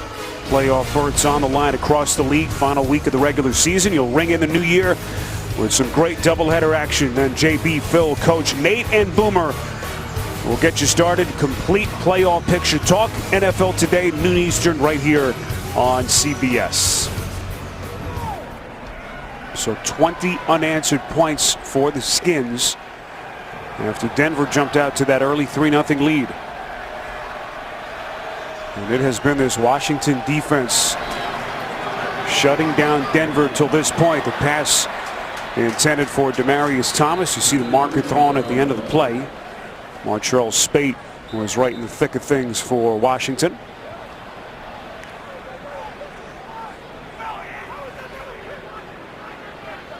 Before the pass was thrown, holding by the defense, number 36. It's a 5-yard penalty from the previous spot and an automatic first down. It's DJ Swearinger Correction, on number the 26. penalty. And now they changed the call, and they penalized Bashard Breeland. Well, it's been a big day for the Pro Bowl bound Ryan Kerrigan. He has been all over the place. 4 tackles, 2 sacks, numerous instances where he's pressured Brock Osweiler. He forced an interception earlier in the game. He has been relentless against these Denver Bronco tackles. On first down, Osweiler goes to his check down. This is Anderson, who's forced out of bounds. We mentioned Kerrigan going to the Pro Bowl, 3rd of his career, 2nd straight. He's the first Redskin linebacker to earn back-to-back Pro Bowl selections since our good buddy and colleague London Fletcher did it between 2009 and 2012. What a stretch, what a player, Adam. He's become the 16th overall pick back in 2011. Just the consistency from day one and the level that he's been able to produce. And you can say that this has been his most consistent and best season as an outside linebacker for the Redskins. And today he has been out of sight. On 2nd and 8, this is Anderson. Had the big first half. 70 rushing yards, 2nd biggest total in a first half of his career. In fact, he picks up 11 here and a much needed Denver first down. I think when things can be a little predetermined for C.J. Anderson, and what I mean by that, when he reads the hole before the play starts based on what the defense is doing, and he's able to hit the line of scrimmage fast, that's when he's at his best. Here is Anderson again. He keeps coming. Marker thrown from the near side official. Bashard Breeland, who's playing with that sprained shoulder that he sustained last week, was there. It's a pickup of 8 if it Holding stands. offense, number 72. 10-yard penalty from the previous spot. Repeat first down. That's the rookie left tackle Garrett Bowles penalized. And so that'll wipe away the 8-yard run from Anderson. right on the edge with one-on-one with Pete Robertson. You're going to see the left hand of Bowles get right around that shoulder pad, and that's why Anderson is able to hit the edge. Easy call on the outside, and someone's coming back. So 1st and 20 after the penalty. The market just outside the Denver 33. Osweiler from under center. Then to his check down. This is Booker eluding the first tackle to the 37. To New York, JB and Nate. Patriots capitalized on a pass interference. That's right. No James White, no Burkhead, no problem. Gillislee, 1-yard TD. That's a former Bill right there, getting to the end zone against his former team. Pats lead 23-16. Spiro and Adam. Tightly contested game there in the AFC East. I understand a controversial call on a Kelvin Benjamin touchdown that was overturned in New England's favor earlier. Buffalo looking for what would be a monstrous road win. That play is blown up. Booker is dumped down by Zach Vigil, who's made some big plays today in the absence of both Zach Brown and Ryan Anderson, a loss of 4. A lot of stuff going on, a lot of deception. You have motion. You're trying to fool the defense from going over to the right side, but Vigil is having none of it. He reads it, he gets underneath the block, and makes contact behind the line of scrimmage. Excellent play by Zach Vigil, the third-year linebacker out of Utah State. Second straight start in the absence of Brown. 3rd and 21. Little sidearm delivery to Anderson. With nowhere close. Needed the Redskins 47, well short, pickup of only 8. As Josh Harvey Clemens is there for the tackle. And this Broncos offense just cannot get anything going, sustained down the field. But you really got to hand it to this secondary. There is, remember DJ Swearinger pretty vocal after a couple of poor performances and some big plays by their secondary. But here in the last 2 games, there has been no room for opposing passing attacks. Jamison Crowder watches it bounce out of bounds inside the 10. 8:53 to play, 4th quarter on CBS. Hi, I'm Kirk Cousins of the Washington Redskins, and I want to wish everyone a Merry Christmas and Happy Holidays. Season's greetings from Redskins star quarterback Kirk Cousins, who aside from that interception has put together a nice little afternoon. 18-33. He has completed to 9 different receivers in this game and has thrown 2 touchdowns. This is Samaje Perine. Cousins spreading that wealth around this Washington offense. Maybe a bit of a slow start for the offense, bad field position, but things started to get gear there towards the end of the second quarter. They're able to light up Denver's secondary for some big plays, had some key third downs, conversions to Jamison Crowder, and then they take advantage of a busted coverage on their last drive, a strike down the sideline to Josh Doxson. So Kirk Cousins doing about what he's done the entire season. This pass is caught. This is Ryan Grant, who's made some big plays today. Marker thrown, however, from the opposite sideline. Appeared as though Von Miller may have been offside. Well, I'm telling you, they're going to call Von Miller for offsides. Defense, number 58. 5-yard penalty. Repeat second down. But I think he timed this snap up absolutely perfectly.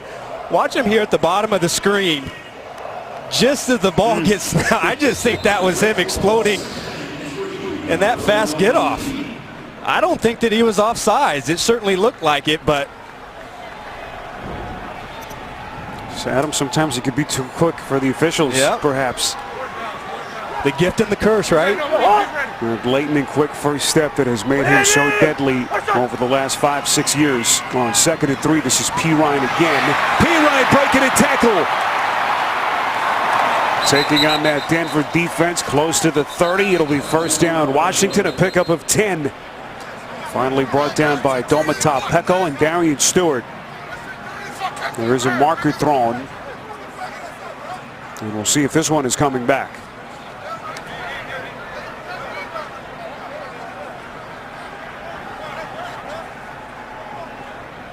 After the play was over, personal foul by the offense, number 60, picking off the pile. It's a 15-yard penalty. The down counts. It's third down. All right, so the foul against Ari Kwanjo at the end of the play. That's dangerous. You see him coming down on the back leg of Darian Stewart. Pecco didn't appreciate it. See Pecco with a little hand to the throat right there. I don't know exactly what they saw there by Kwanjo, but First down. The 15-yard penalty is enforced from the dead ball spot, but it is first down, 1st and 10 after enforcement of the penalty. All right, so the first down is upheld because of the timing of the play, so they'll just tack it on from the spot of the dead ball foul. As you get the explanation from Ed Hockley. So 1st and 10, but they will mark it at the 14-yard line.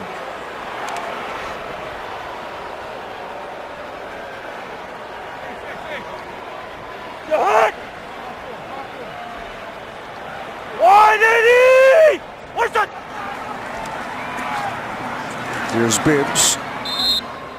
We asked Kirk Cousins, and everyone wants to know his mindset. He's had to deal with the franchise tag the last couple of years, set to be a free agent again at season's end. And he said, look, I've been dealing with this since high school. Wasn't offered any scholarships, had to prove myself my senior year in high school. Same his last year at Michigan State.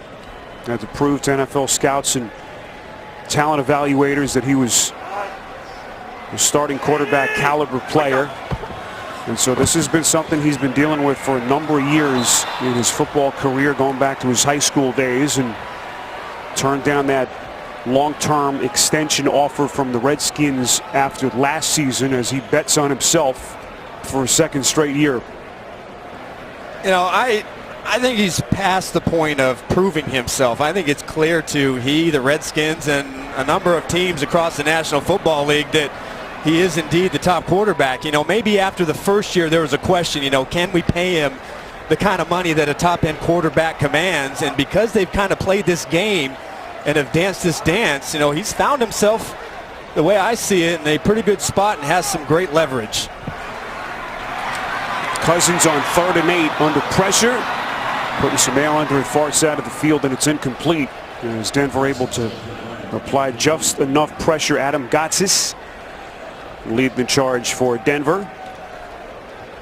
This is the 3rd full season since Cousins took over here for Robert Griffin III. Jay Gruden has been very complimentary of how Cousins has handled all the free agency talk and the distractions. And boy, since taking over, Cousins has been one of the most efficient quarterbacks in the NFL. Top of the league in completion percentage and yards per attempt, all the major statistical categories from the quarterback position. And anyone's guess where he's going to be playing next year. The NFL on CBS is sponsored by Walmart. Rock this Christmas with Walmart. Cricket Wireless, something to smile about. And by Acura Season Up Performance Event.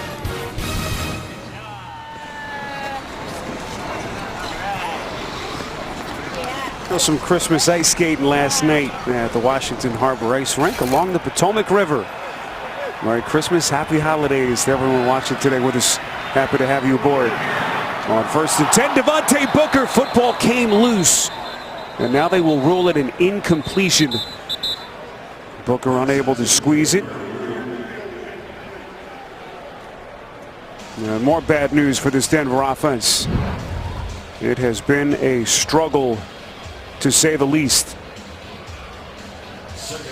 But they started the game fairly well, especially in their ability to run the football, but the turnovers really hurt. And so far as the game has gone on, you can see that they really miss Emmanuel Sanders and Cody Latimer. They just haven't been able to get anything going with their wide receivers. Osweiler is sacked again, number 4 for this Washington defense. Preston Smith able to get to him, his 7th sack of the season. Smith has been watching Kerrigan have all the fun from the other side. This time he's going to get a chance at the rookie. That one-hand stab rush where he puts the left hand right underneath the neck of the left tackle Garrett Bowles, and he's able to power him back to Osweiler. Osweiler on 3rd and 12, finding Demaryius Thomas, who's been awfully quiet. Only the 3rd catch of the day for Thomas, a pickup of 10, but they're about 2 yards short. Zach Vigil on the tackle. Where that Preston Smith had a monstrous game last week in the win. Sack, interception, 4 quarterback hits, and a fumble recovery. And it looks like Denver's going to roll the dice, and why not? Down 17 late in this 4th quarter. Somehow you've got to get this ball to Demaryius Thomas. He's the only guy that you can count on in this situation. Osweiler under pressure, incomplete. Flag is thrown.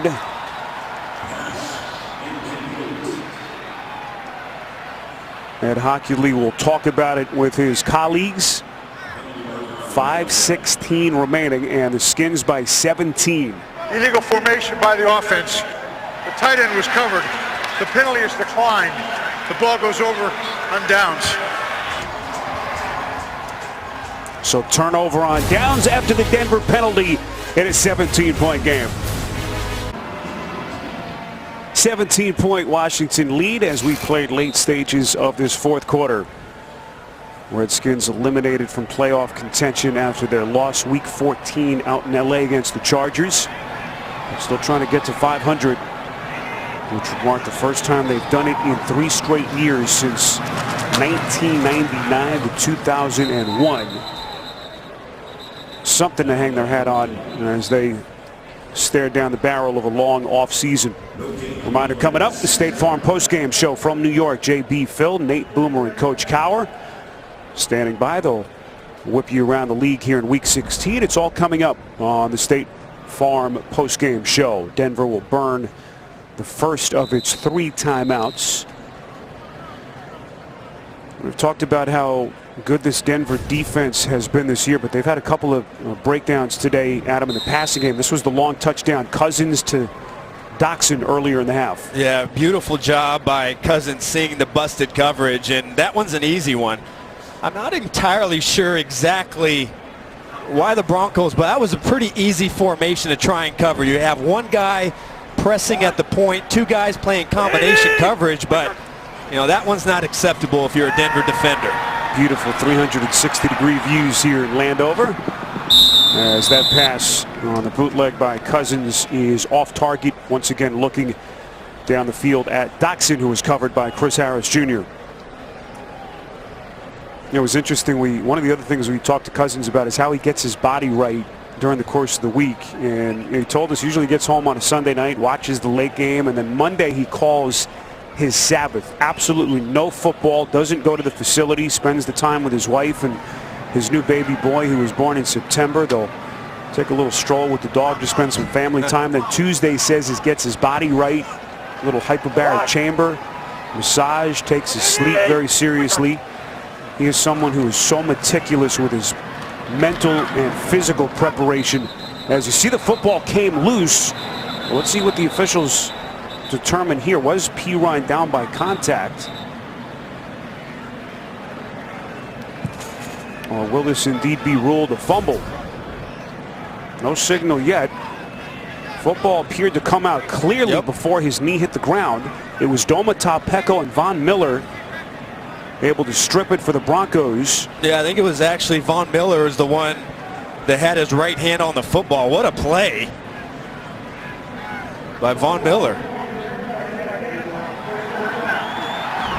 And Ed Hockley has confirmed it. It is indeed a fumble and a recovery by the Broncos. A nice job by Ed Hockley and his crew of getting this one right. But wow, what a play. Von Miller, you know, you look at these veterans on both these teams, no playoffs. A week from now, they're going to get ready to start their offseason. But Ryan Kerrigan on one side, a Pro Bowler, has been phenomenal and relentless. And then Von Miller on the other side has pretty much done the same thing as well. So anybody who says that in meaningless games that there's no reason to play, there's a reason why these two are at the top of their game in this league. So Miller with the forced fumble and then the recovery. Peko is also there for Denver to get Osweiler and his offense another shot. But they're running out of clock here with under 5 minutes left. Play action, fake handoff to Anderson, and then Osweiler is lit up. What's the ruling here? Was that a fumble, perhaps? You see the near side official asking for help from his colleague, who's Junior Gillette, applying the pressure. I think it's almost the exact same thing that happened to Kirk Cousins in the first half. Please reset the clock to 4:52. 4:52. All right, so the official ruling is an incompletion.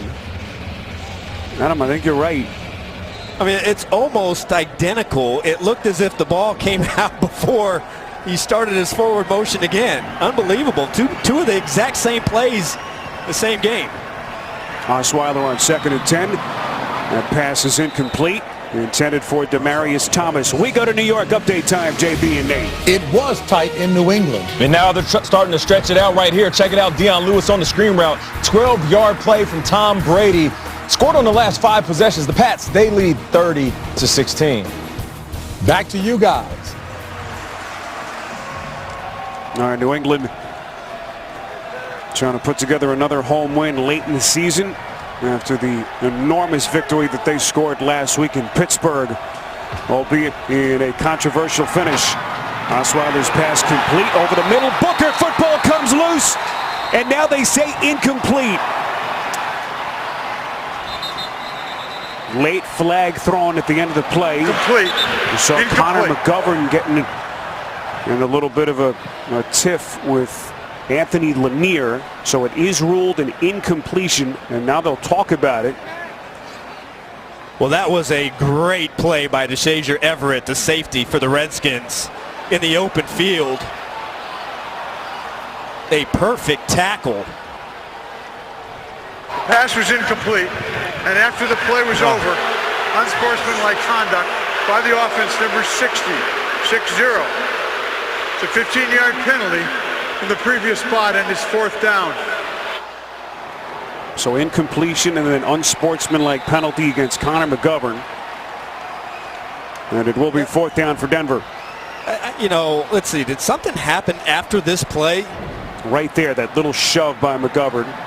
Because certainly he thought that a Redskin recovered the fumble, and that's why he went to tackle him.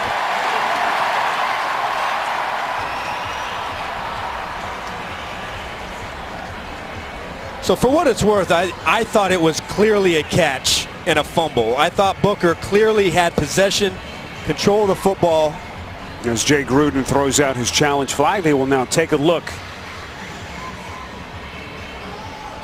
Now you have to make the catch, then 2 feet, and then they say catch 2 feet and tie, meaning you have to turn and be ready to make a football play for it to be determined to catch. Look, I get it, but this is a catch. That's 100%. The way I see it, there's no question that he caught the football, and DeShazier Everett forced the fumble. Adam, I'm with you. He turned, kind of squared up, made his football move, and then that thing came out. The Redskins this season are 2-4 on challenges. As Jay Gruden throwing that red challenge flag out here. Booker, who dealt with that fractured wrist, cost him all of camp in the preseason, early part of the year. Finally returned in week 4. So the call on the field was an incomplete pass, and this is where this starts to get a little bit murky because they need clear and obvious evidence to overturn it. I say it's clearly a catch and a fumble. The receiver possessed the ball and took at least 3 steps. Therefore, it was a complete catch. He fumbled the ball. It was recovered by Washington at the 50-yard line. From the 50, we will enforce the dead ball, unsportsmanlike conduct against Denver. It's 1st down for Washington at the 35-yard line. And no timeouts are charged. All right, Adam looking into his crystal ball. He can sense the overturn was coming. And turnover number 3 committed by this Denver offense. Now, I don't agree, however, with the personal foul on Connor McGovern. I'm not exactly sure where that one came from and why they called him for that. but clearly they got the catch right. Anthony Lanier, the man who recovered for the Redskins. You see the celebration already beginning on that Redskins sideline, but they're not out of the woods just yet with 4:41 remaining. Here's Capri Bibbs. Skins will, if they can hold on, get to 7 and 8. As Denver will take its second time out, try to drag this thing out. Still, of course, have the 2-minute warning, so still plenty of time left. Well, Denver running out of clock, down 17. Well, week 16 coming to a close around the league. We just saw that Buffalo score at New England. You see all the teams in the hunt fighting for that last wild card spot that Tennessee currently possesses. And a big loss for the Bills. Boy, they needed that one badly today, as they will wrap up their season next week in Miami.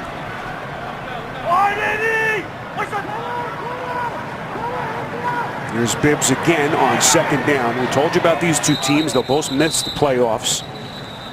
Denver will miss the postseason for a second straight year. This will be Denver's final timeout. It just shows you how crazy of a league this is. And we talked to Vance Joseph about how up and down it is. You know, they jump out to that 2-0 start, 3-1. The offense was humming. People were talking about Mike McCoy as being this just incredible offensive coordinator. You fast forward about 10 weeks, McCoy's fired. That 8-game losing streak, and the Broncos are going to miss the playoffs for a second straight year. It's a cliche for the reason, but nothing really matters in September. And it just shows you how long the season is and how you just have to grind it out and play each game as it comes. But in this league, you just can't take anything for granted. On 3rd and 6, Cousins off balance throw. Has his man. It's Vernon Davis for the Redskins touchdown. A brilliant pass by Cousins.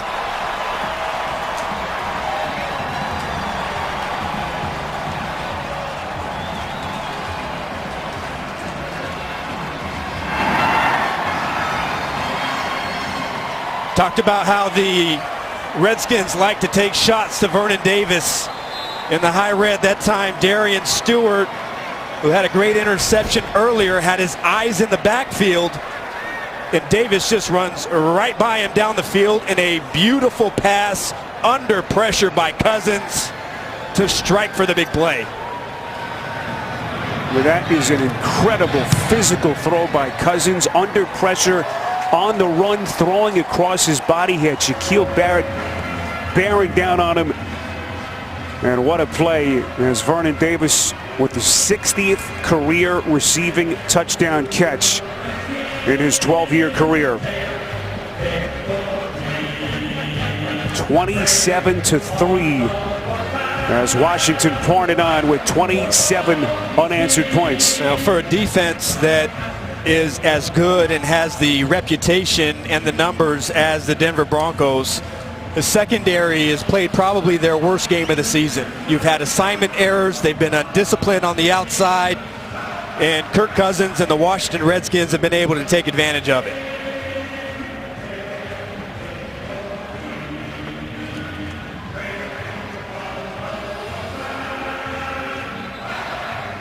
Another reminder to keep it here. The State Farm postgame show comes your way next. JB and a crew standing by in New York. Get you all the up-to-the-minute scores here in Week 16. The State Farm postgame show is next.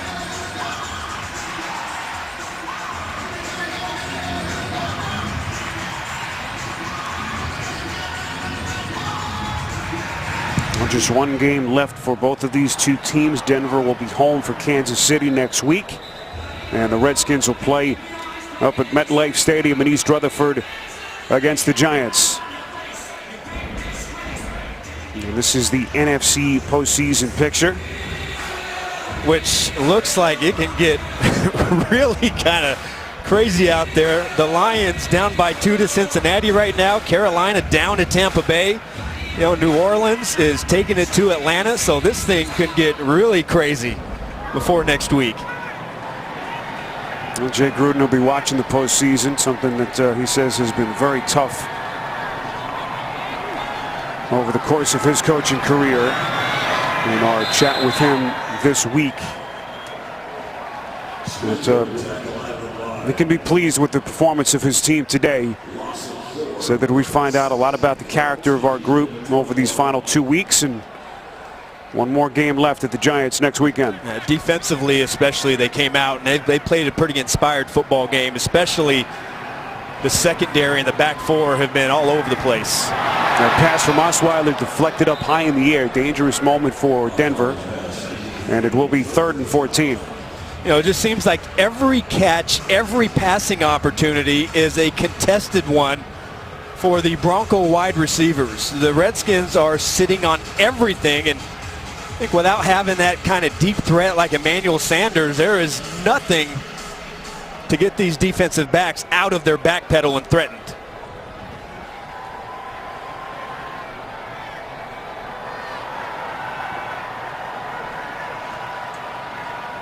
Fourth start of the season for Osweiler has been a struggle. Protected well, gets it out quickly and finds Demaryius Thomas.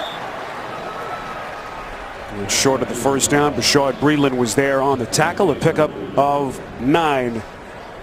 And on 4th and 5, the offense will stay on the field. An easy play for Breeland. Just sit back, let him throw it underneath, come up and make a sure tackle. Breeland had an excellent physical game last week, especially against the run against the Arizona Cardinals. Osweiler's going to use his legs. He'll run for the first down, and he's got that and more. Now close to midfield. Slides up to the 49-yard line. It's a little trot of 18 yards, and now Osweiler continues down the field, saying that perhaps he was not touched. Yeah, well, once you start your slide, you're down.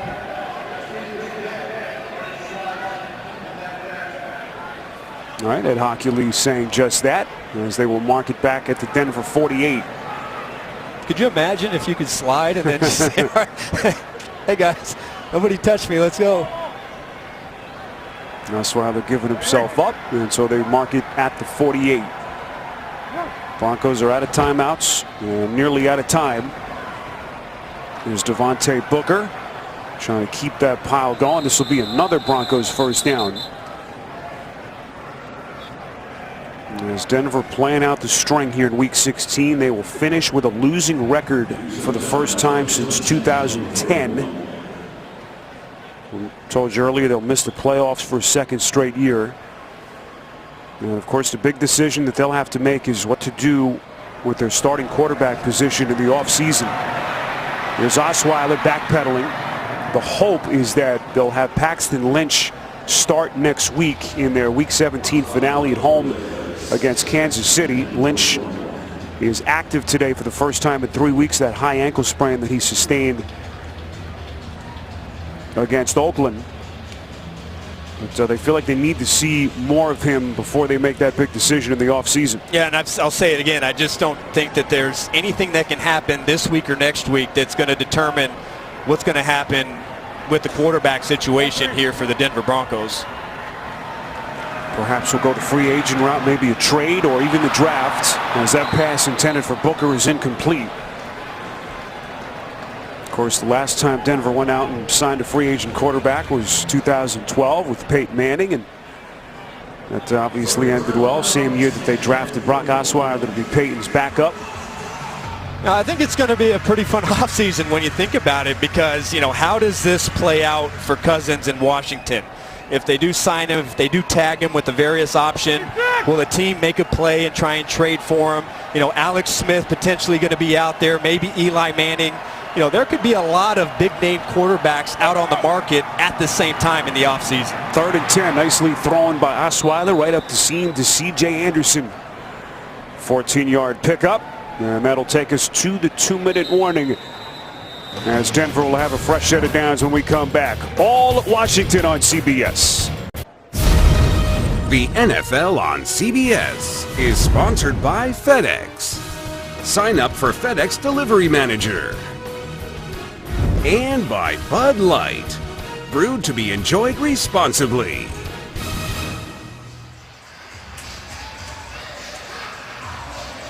There's our new friend, our little buddy Cole Hewitt. Got to meet his hero Ryan Kerrigan in the pregame. Kerrigan coming over and signing his jersey. Cole got emotional, and he's had a lot to cheer about with Kerrigan today, having a 2-sack performance. And Cole's getting some good face time. He's going to be a popular kid to school next week. He earned it. 1st and 10. Osweiler with a fresh set of downs. Little pump fake, goes to his check down. This is Anderson. Able to get out of bounds and stop the clock with 1:53 to play. Denver is out of timeout. So mention the free agent quarterbacks that could potentially be on the open market. Of course, it'll depend and see what the Redskins decide to do. Will they franchise or transition tag Cousins potentially? If not, then he would become an unrestricted free agent. But Alex Smith, Case Keenum, of course, leading that resurgence in Minnesota. Yeah, Minnesota have to, answer some questions, but I'm sure they're very gladly will delay that as they enter the postseason. Second down pass is caught. This is Austin Traylor, able to get down to the Washington 5-yard line as Denver finally tries to bust it into the end zone. It's a pickup of 14 yards and only the 8th catch of the season for Traylor. Clock still running. Under 90 seconds left. Anderson busting it in for the Denver touchdown.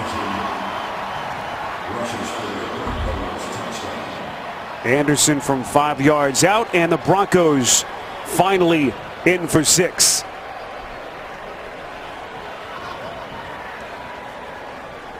Third rushing touchdown of the season for Anderson and the 20th of his 5-year NFL career.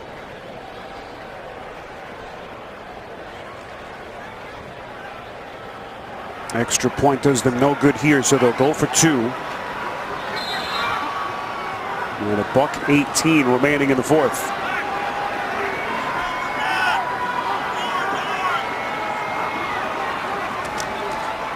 Osweiler from the gun has Anderson wide open as they convert for 2 points. So Osweiler leads them 75 yards in 11 plays in just over 3 minutes to cut it to 16. Let's finally got to feel good to put a drive together, get down the field, get into the end zone, utilize your backs, utilize your tight ends. Outside they really haven't had much going, but I tell you, the Redskins defense has made it awfully tough for Osweiler and the rest of the Denver Broncos to operate throughout the course of this game. Well, if you can get 2 touchdowns and a couple of 2-point conversions, you certainly have seen stranger things happen. 1:18 to play. There's Vance Joseph trying to sort through what his strategy will be here. No timeouts left for Denver. Yep. Well, there's not much of a strategy. He recovered the onside kick, try and score immediately and do it again. And throwing a couple 2-point conversions.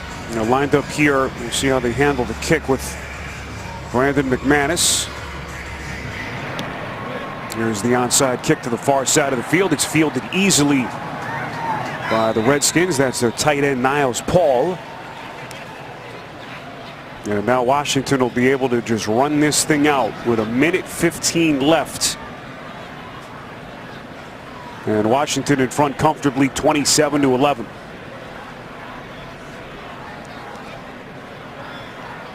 Kirk Cousins, 19-37. 299 yards, 3 touchdowns. And the one lone mistake he made, that late first half interception.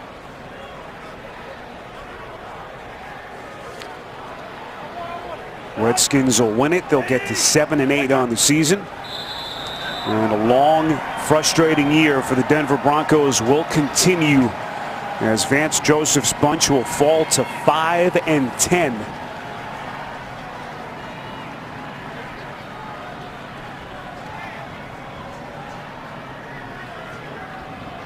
And let those quarterback questions rev up for another week. Or another 4 months. Well,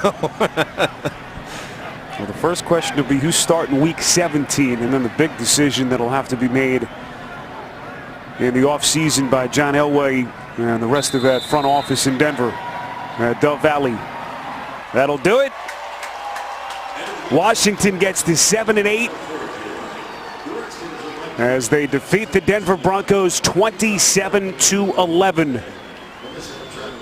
As these two proud NFL franchises come together here in Week 16. Have to say, a pretty solid performance. Didn't start out great offensively for the Redskins, but as the game went on and they made less mistakes, you saw Cousins be able to get into a rhythm. The defense came out here today and played outstanding football, getting pressure and forcing turnovers.